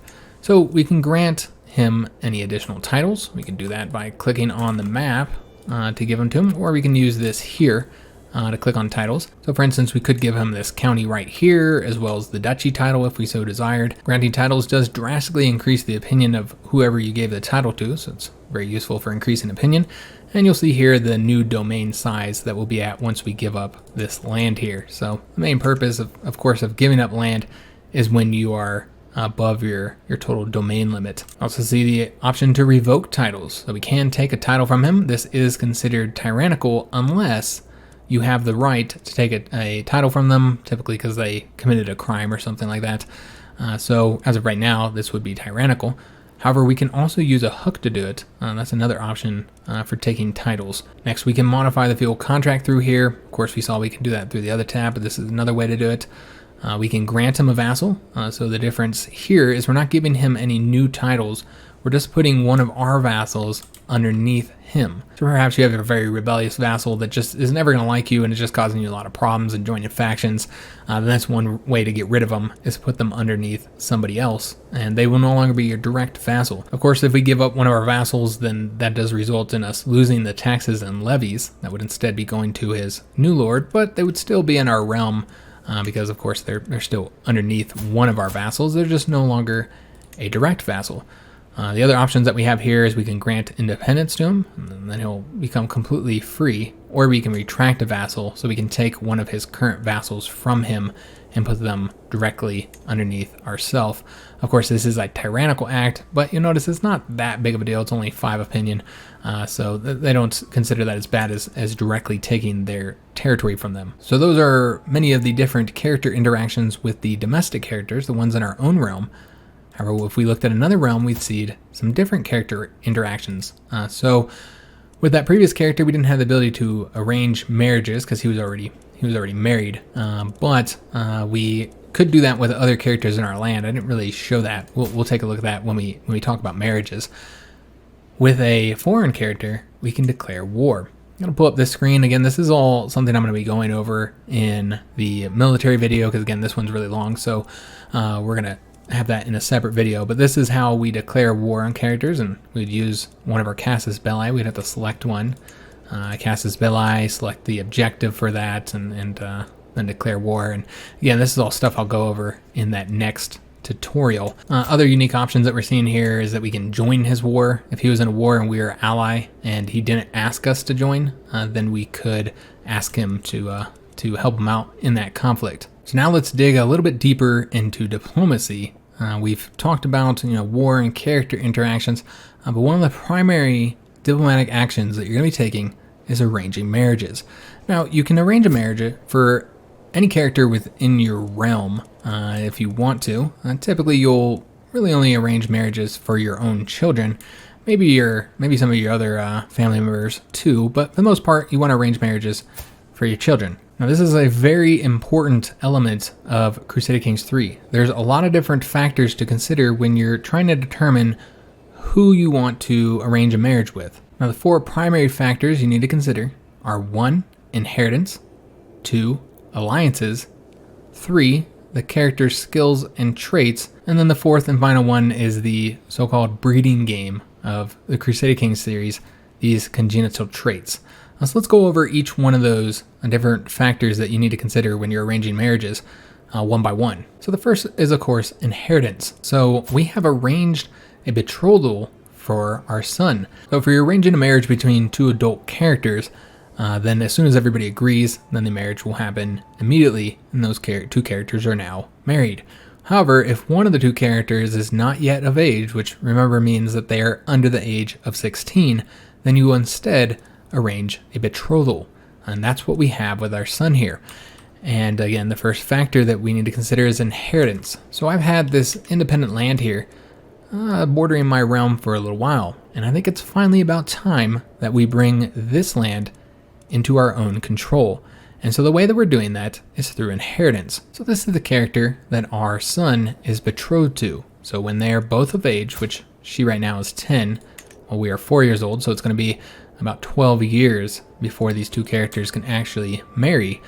But once they are of age, then the marriage will happen. You'll have the option, of course, to actually do the marriage. It doesn't have to happen. If you don't do it, though, then you will get an opinion penalty because you broke a betrothal. So this little girl that we betrothed our son to, she rules this land. This is all under her control. Now, when these 2 get married 12 years from now, this land will not become our land. She will not be under our control. She'll still be an independent ruler under direct control of her own lands. And that's not going to change during her lifetime. However, if these 2 have children, as we hope they do, then those children would be the heirs of not only our lands, but also her lands. So after we become our current heir, our son, and he becomes our playable character, then his primary heir will also be her primary heir. As right now, it's her sibling, her brother. But once they have children together, again, they do have to have kids or else this will not work. But as long as they have kids together, then that child will inherit all of our lands as well as all of her lands. So that's one of the primary factors. It's the main part of marriage, is trying to inherit further lands. And if not inherit further lands, then at the very least, inherit claims. Now, when we were looking at claims before, I never really discussed this, but there are different types of claims. Implicit claims, press claims, in unpressed claims. And again, this video is getting pretty long, so I'll just let you guys read that for yourself. They're pretty self-explanatory. But yeah, I did want to mention that, since I hadn't said that before, that there are different types of claims. So the second thing you're going to be arranging marriages for are alliances. Now, even with betrothals, if you're set to get an alliance, you get the alliance immediately. As soon as the betrothal is agreed to, you do not have to wait for the marriage to get the alliance. So because these two characters have betrothal, we do have an alliance with them. Now, you don't get alliances for every marriages. It's primarily the marriages of your children to the children of another ruler. You also have alliances with closely related characters, especially like independent characters or characters in other realms that are related to you, like siblings and your mother and father. You might be allied to them as well. And any allies, again, we talked about this when we looked at diplomacy. You'll see any allies that you have here. So allies, when you go to war, you'll be able to call them into the war to help you out. Now, they do have to agree to help you, but they typically do, unless they have some, really specific reason not to. Calling in an alliance does cost you prestige, so if you're planning on calling in allies and you're about to go to war, then make sure you have enough prestige to pull in those allies. You don't want to be stuck in a position where you're in a war where you thought you were going to have your ally helping you, but you couldn't pull them in because you didn't have the prestige available. So it's a very important part of arranging marriages. Now, let's go ahead and take a look at actually arranging marriages for somebody. We're going to look at our daughter here. We have not arranged a marriage yet for her. Now, you'll notice that there's two different tabs here to do this. The first is arranging a marriage, which is arranging a marriage between two characters at your court. So this is just looking in your own court for potential marriage candidates. What you'll typically want to do is find a spouse. Finding a spouse here says arrange betrothal because, of course, our daughter is only 12, so she's not old enough to marry just yet. Now, one of the most important parts of this tab is the filters. So from here, we can specifically search for a character by name, dynasty, trait, culture, or faith. So we could use that, or we can use these other filters here. So maybe we want to make sure that it's nobody above the age of 25. Maybe we don't want the age difference to be too far. We're looking at somebody who's only 5 years younger or 5 years older. We can do that. Make sure that they're adult if you so desire, or just say anybody. We can want to make sure that they're fertile. Maybe we don't want to see infertile characters because we want to see a child come out of this. Maybe we don't want to see a child come out of this, and so we're looking for infertile characters, which have traits here that make it very unlikely that they're going to have children. We can look at their health. So maybe we want somebody healthy. We want to make sure they're not somebody who's about to die. Maybe somebody specifically Catholic, or specifically our culture or within our culture group. Maybe we're looking for those inheritable traits, which is something we'll talk about a little bit later. Maybe we want to make sure we get an alliance, since that's what we are talking about here. We are talking about alliances. So using this, we can say that we specifically want an alliance. Maybe we want to make sure we gain some prestige, which we'll talk about when we actually look at the marriage. We want to marry somebody landed, or somebody a ruler unlanded. The dynasty. We might not want any lowborn people to come up in this search here. And maybe we're looking for certain types of claims, which is another option in here. Once we close that, we'll have all of those filters are now applied all across the world to all the characters that are potential marriage candidates. Now, we can sort these. We can sort it based on a skill. Let's say our character was garbage at Marshal. Now, our daughter here is actually pretty decent at everything. But let's just say she wasn't good at Marshal, so we're looking for somebody who has a good Marshal skill to complement that. Then that'd be something we'd look at here. Again, that's something we'll talk about a little bit later here. This is how we would sort it by other specifics, such as the alliance power. This is more specific to what we're talking about here. So we have it sorted by alliance power. This is going to be the most powerful alliances on top. And so this prince here is a prince of the Holy Roman Empire. So therefore, a marriage between the prince and our daughter would result in an alliance with the Holy Roman Empire, which is a very powerful empire. So obviously that is the most powerful alliance, and it would make a lot of sense for us to go that route, especially if we were, say, wanting to fight France or Aquitaine now. There's the Hungarians, there's Scotland. You can kind of go through here, but let's say we want to go ahead and arrange the marriage here. So scrolling through here will tell us all the information that we need to know. For instance, the chance of children is medium, so average here. The children that are born in this marriage are not going to be of our dynasty. They're going to be of the prince's dynasty, and we'll look at one way that we could change that if we wanted to. These are the possibly inherited traits. Again, this is congenital traits, and we'll kind of dig into that a little bit more here in a couple minutes. But this is mentioned here, and any negative ones would be listed as well. And then below that, you'll see the prestige that each character is going to gain, which is largely based off of the current splendor of your dynasty, and that is mentioned when we look at it here. You get a plus 200 for marrying into our dynasty. So that's what the prince will get. We're getting 300 since their dynasty is a little bit more notable than ours.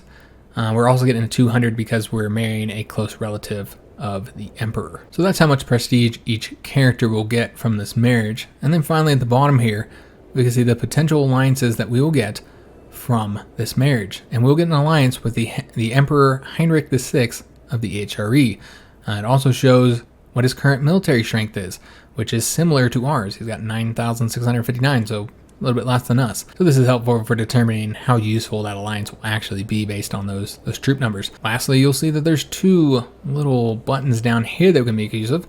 First of all, we could use a hook if this character was not willing to accept. And the character you're needing to accept it is not necessarily the character you're arranging a marriage with, it's with their liege. Now, of course, if they are their own liege, or, if they're able to arrange their own marriages, so if you're, say, arranging a marriage with a duke, then you don't have to ask the king for permission. The duke will arrange that marriage for themselves. But if you're arranging the marriage for the duke's son, or the son of the emperor, then it's not going to be the child that's going to, decide on that marriage. Is going to be the emperor himself. Now, if the child happens to be the king that you're arranging a marriage with, then they will have to decide on it themselves. And so if you have a hook on the character up here in the top right corner, the one that you're actually arranging the marriage with, the one that needs to agree, then you can use that hook to force them to accept your marriage. Now you notice up the top here that these children are not going to be of our dynasty. And this is not a particular issue since this character is not our heir. We're just trying to get an alliance out of this. But you do have to consider this is very important if, say, she was our only heir and that we were going to be playing as her. Because what would happen is that any children she had would be of his dynasty, and then they would inherit all of our titles. And since we play as a dynasty in this game, not as the country, then we would lose all of our titles. We would lose the game more than likely. Now we could potentially play as one of our other dynasty members, but we're going to lose all these titles. Instead, they're going to go into their dynasty's hands. So in this case, as a woman, if she was, say, going to be our heir, and this is who we're going to play as, then we would instead want to do the matrilineal marriage. The matrilineal marriage changes that so that all children in the marriage will be born of our dynasty. Now, it's interesting that they're willing to accept this. I'm assuming it's because this is not his direct heir. Yeah, his direct heir is his oldest son here. And this son who we're arranging a marriage with is his third son, not likely to get a ton of land. You can see that he's the heir of a county, so he's not getting a lot of land. And so that's a reason why he's willing to agree to a matrilineal marriage, which would result in that county falling outside of the hands of his dynasty. He's okay with that because, again, this is his third son. But if we were to say want to arrange a marriage with his primary heir, then he would tell us no. He would not be willing to accept that. But we could use a hook to force him to accept that marriage, even though it's not in the best interest of his family. So using hooks to force marriages that are only beneficial towards you is one potential use of a hook. So always keep that in mind when you're doing alliances, specifically when you're trying to do alliances that are going to result in titles going into your hands or into the hands of a member of your dynasty. Because remember, when it comes to Renown, it is heavily impacted by how many members of your dynasty are living, as well as what titles they have, with the highest ranking being the important one. The fact that we have some dukes in our dynasty is not helping us at all here. But if we were to, say, get an emperor into the hands of our dynasty, well, it would drastically increase the amount of renown that we're getting each month. So again, I don't want to talk about intrigue too much in this one, but this kind of shows you one way that you could perhaps maybe get an emperor into your dynasty. For example, if we were to force this third son to marry our daughter, which in this case they're willing to do it without us using a hook, which is good since we don't have a hook on the emperor. So they would be betrothed with all children being members of our dynasty.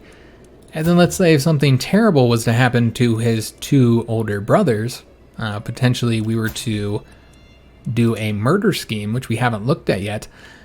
So if we were to do a murder scheme for both of his two older brothers and they both died, then he would now become the heir, and of course all his children would be of our dynasty. Basically when, or I should say if he becomes the emperor, and then all his children, and if they became the emperor, would be of our dynasty. And so that'd be one way to get our dynasty onto the throne of the Holy Roman Empire.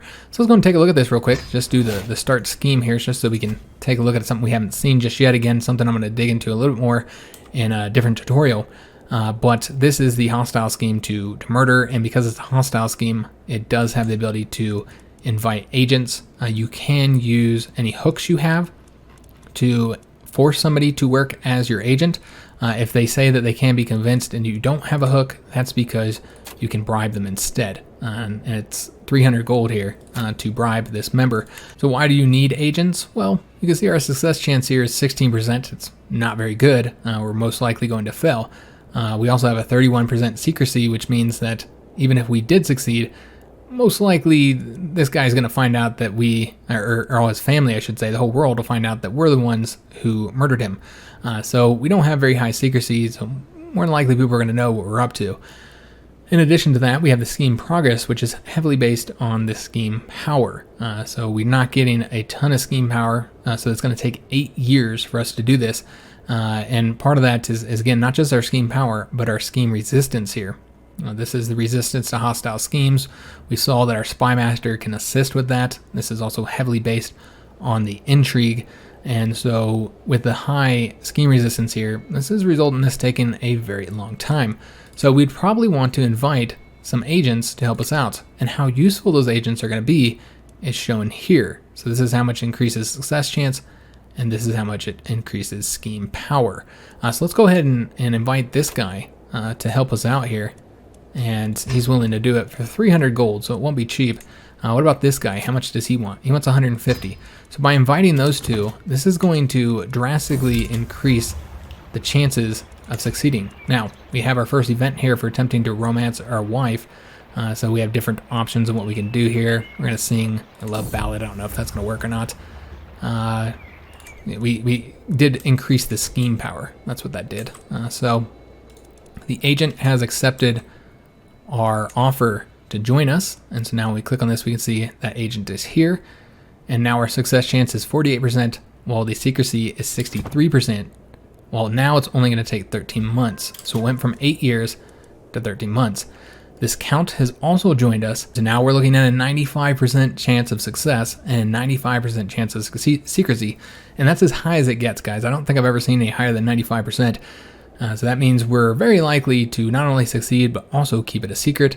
And now it's only going to take 11 months to complete this. So this is one reason why you might want to gain hooks in an area that you plan on doing a hostile scheme against a character. You see that we would now be able to take him out, and then we'd do the same thing against his brother. And before you know it, our dynasty is moving towards taking over the Holy Roman Empire. Now, the third factor to consider is traits and skills. Other than traits that affect the chance of a baby being born to that marriage, this isn't really all that important for characters you're not going to play as. For our daughter here, we don't really care too much about any of the traits. Maybe if we're role playing, then perhaps we won't want a terrible husband for our daughter. But otherwise, for gameplay purposes, the skills and the traits here are just not very important to us. However, if this was a marriage for our son, let's say we couldn't find any possible good inheritance marriages. There's just nothing that we're going to gain from it. We can't find any alliances we need.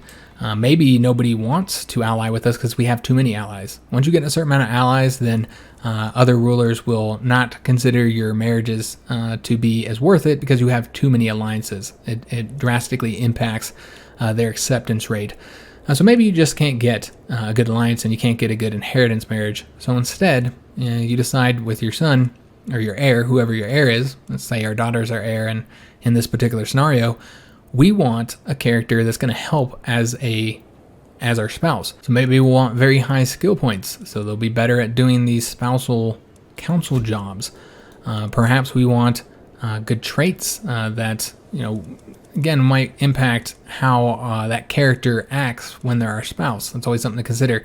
You know, maybe they're ambitious, and then we don't know exactly what that spouse is going to do. For instance, maybe we already have an heir from our previous spouse. Well, do we really want to marry a woman or a man who is ambitious and who might want to somehow remove our current heir in favor of any children they happen to have with us? And again, you definitely want to consider any traits that are going to impact the chance that a child is born. So then the fourth and final factor that we want to talk about here is one that we kind of briefly mentioned and looked at. And I guess we can look at it here with ourselves first in our current marriage. So our character is handsome.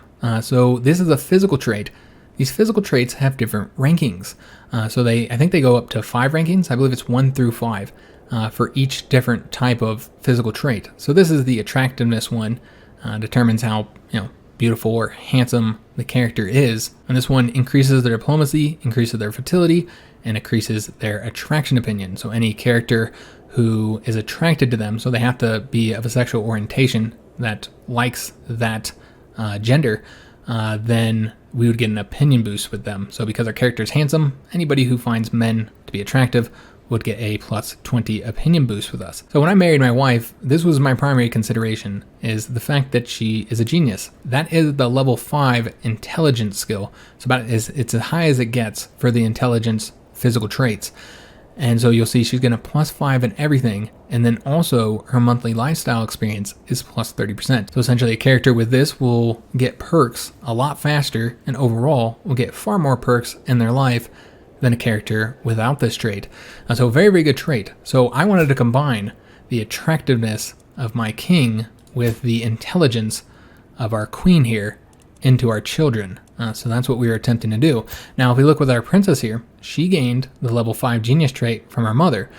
Now, when it comes to the attractive trait, unfortunately, she didn't get the level 2 attractiveness trait from her father. She got a level 1 attractiveness trait. You don't always gain the same level. Now, you can increase the chance of getting a higher level by having both characters have the same trait. So let's say our handsome king had married a queen who also had a level 2 trait here, which I'm not sure what it's called for women, maybe beautiful. But let's say she's beautiful and I'm handsome. And so we have a much higher chance for our children to gain this level 2 physical trait. There's also a chance that what we'll call level it up. We will level this trait up, and those 2 level 2 traits would result in our child having a higher chance of getting a level 3 trait.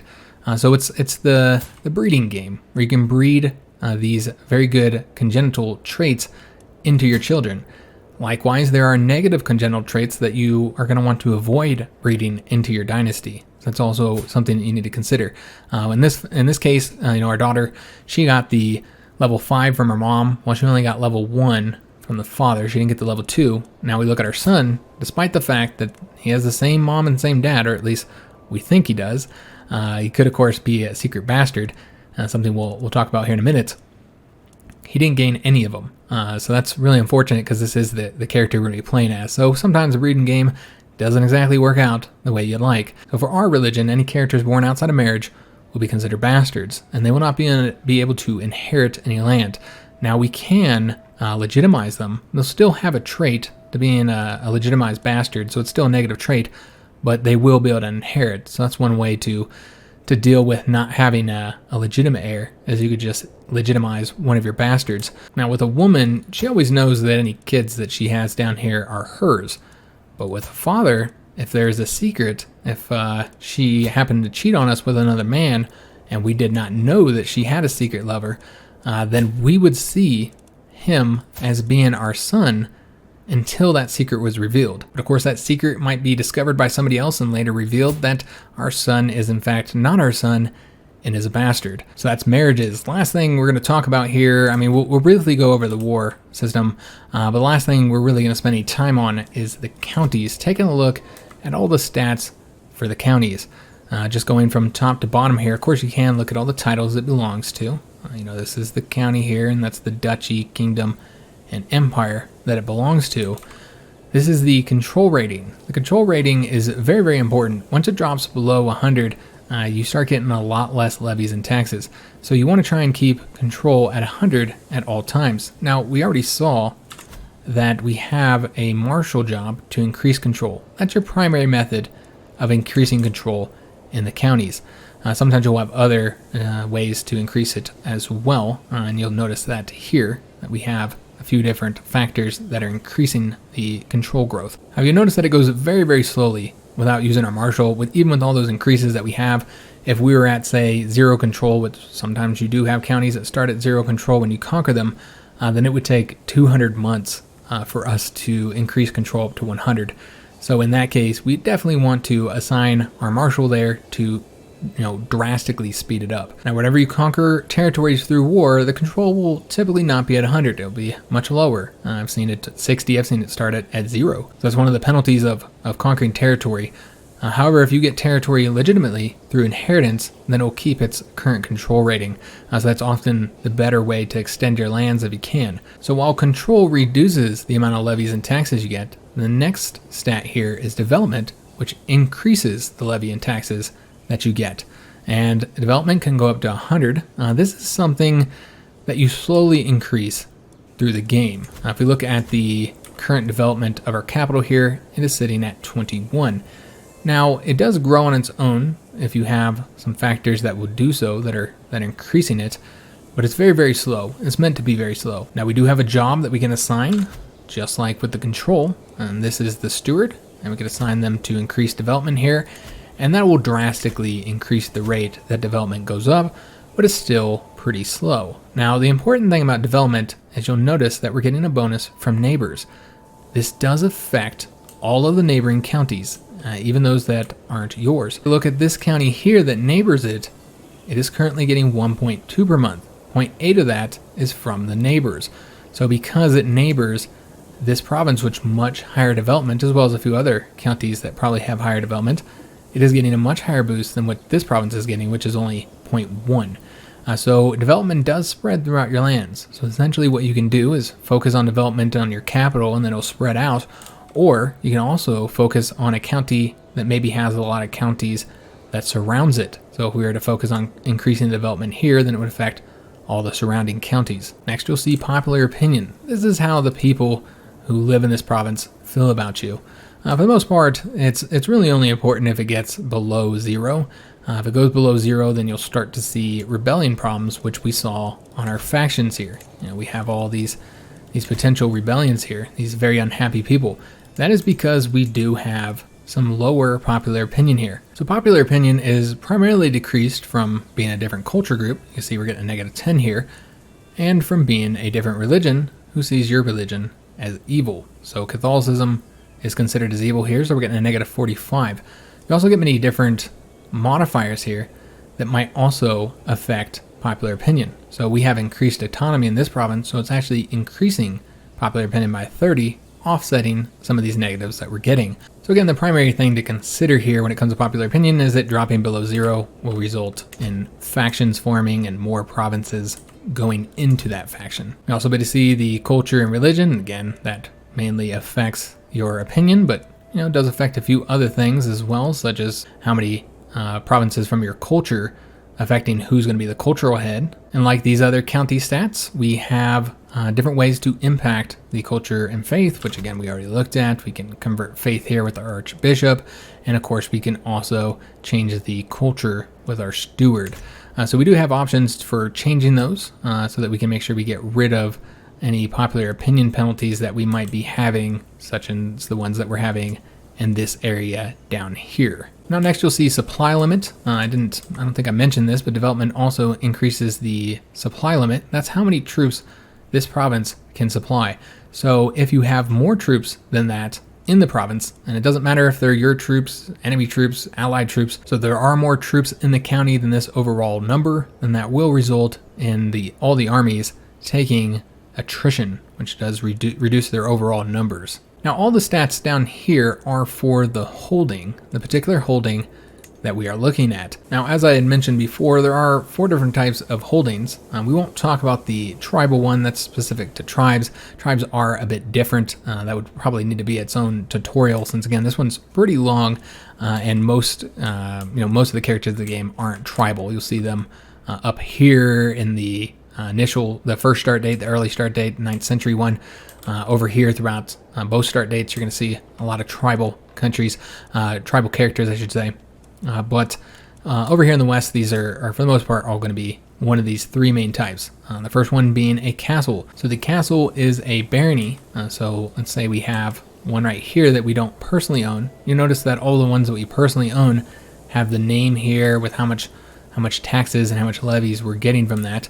This one here is not in our hands. This is under a baron. And so a baron is a very low level vassal. They won't have their own court, though you can have a spouse, of course, but that is about it. They are very simple characters. You cannot play as a baron. As a feudal ruler, we can only hold the castle realms without a penalty. The other type is a temple. Of course, this is all under the control of the Archbishop. All temples in your lands will be under the control of the religious leader, which again, as a Catholic, that's called an Archbishop. And his opinion will determine whether we get the taxes and the levies from these provinces. And then the last type is the cities. So the cities are under the control of a mayor, and these mayors, like the barons, can be used as any other direct vassal that you have. You can appoint them to councils, they can lead your armies, they can be your knights. They can all be utilized the same as any other character as long as they are your direct vassal. Now cities are very good at earning money. That's their primary benefit, while the castles are harder to take. They have a fort level, which means that in order to take control of this province, an army is going to have to siege that fort down. In order to get control of the cities and the temples, they have to get control of all the castles that are in the county. So they'd have to take these two castles. So that's one way to kind of delay an enemy from taking your lands, is by building further castles and by building those castles up higher through the building system. We'll take a look at buildings in a minute here. We should first talk about these other stats here. Obviously, these are the taxes you're getting. These are the levies that you'll be getting, and that's the supply limit, all that's been mentioned. And then down here we have the fort level and the garrison, how many troops are garrisoning it, and this will all increase the time it takes for an enemy to take over the castle. It's going to make it take a lot longer with the higher fort levels. So the last number here is the loot in the province. You can get this in two different ways. The first is to win the siege, in which case you'll get the loot from it. And the second way is through raiding, which is something we will talk about in that military tutorial. Raiding is something that we can't even do as our current character. We'll actually have to switch to another character that is able to raid. So then we have the current terrain here. These are the plains that doesn't have any real effects, but when we look at other provinces that have different territory, I guess we'll look at the forest here. You hover over it and see the bonuses there. And so like we have the hills here, and you'll notice that it gives a defender advantage. Now, one important thing that I'd like to note here, and I'm definitely going to mention this in the military tutorial, but one thing that you should know is that the army that gets the defender bonus is the army who controls the province. So if somebody was to attack our fort on the hill here, and we were to attack that army that was sieging them down, then we would get all the defender bonuses. Likewise, if we were to go into enemy territory, then they would get the bonuses, even if they were attacking us. If we are the besieging army and they control the province, then they get the defensive bonuses. And if we take that province from them and then they attack us, then we would get the defensive bonuses because we control that particular province. So terrain can be very important when it comes to warfare. It can also be important for the types of buildings that are unlocked to you.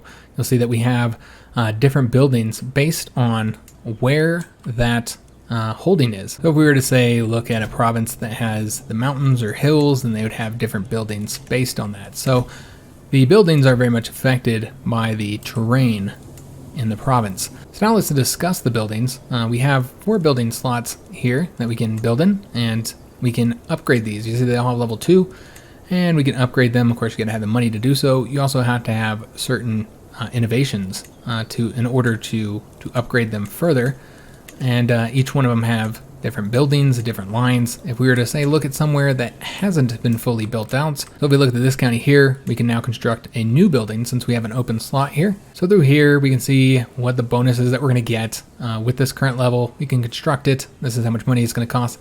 This is how long it's going to take, and then we can do a preview to see what we'll get when we get to the higher levels. So that's what these 4 slots are. So the realm capital here has 4, while if we looked at these ones here, we only have 3. So a good example here, both of these are castles, but this one only has 3 because it's not the county capital. So it only has 3 buildings available. Now you may have noticed that some of our provinces have 5 building slots. This is the duchy slot. So wherever the duchy's capital is, if you hold that duchy title, then you can build a special building in this province, which not only will affect the holding, but also might give your entire realm certain benefits. So this is the only county where I hold both the province and the duchy title. So for this province here, we have the province where the duchy building can be built. However, we do not have the duchy title, so we would not be able to construct something here. As you can see, it says we do not have the duchy title. In addition, we don't have the money. These ones do not have upgrades, but they are incredibly powerful. Again, you can only build 1 in each duchy. You have to have the province and the title. Now from here, we can also grant this specific title to somebody if we wanted to. And then I did want to show the fact that I had granted this to the Knights Templar by using that decision, and I selected which one of my baronies I was going to give them, but I can always revoke that lease to them if I want to, retract the title, and then they'll have to move out and it will re-grant it to us. Now, the last thing to discuss is warfare. I don't want to go into too much detail here because, again, I'm going to go into it in a separate video, and again, this tutorial is already quite long. But let's say we wanted to take advantage of the civil war that our neighbor is having here. Go ahead and select to declare war. I don't have any Casus Belli on her right now, not available for myself. However, we do have some people in our realm who do have claims on some of her titles, such as the mayor here. He has a claim on that title there, so we could declare war. Take advantage of this civil war that is happening to try and gain control of that county. When we declare war, the raise all armies buttons will pop up. We'll just click on that. It'll go to whoever we set our rally point to. Again, I'm going to talk about all this in the next video, so I don't want to talk about it too much. We could have moved it though, so it was moved a little bit closer if we so desired.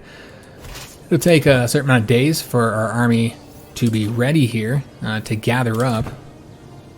Let's go and let them gather, and once they're all ready, we'd probably want to split this army up. It's got 10,000 men, far too many men, to have in one province. As you can see, we are way above the supply limit, so we would definitely want to split this army up. But because we're not really trying to go too much into this, we're just going to move them.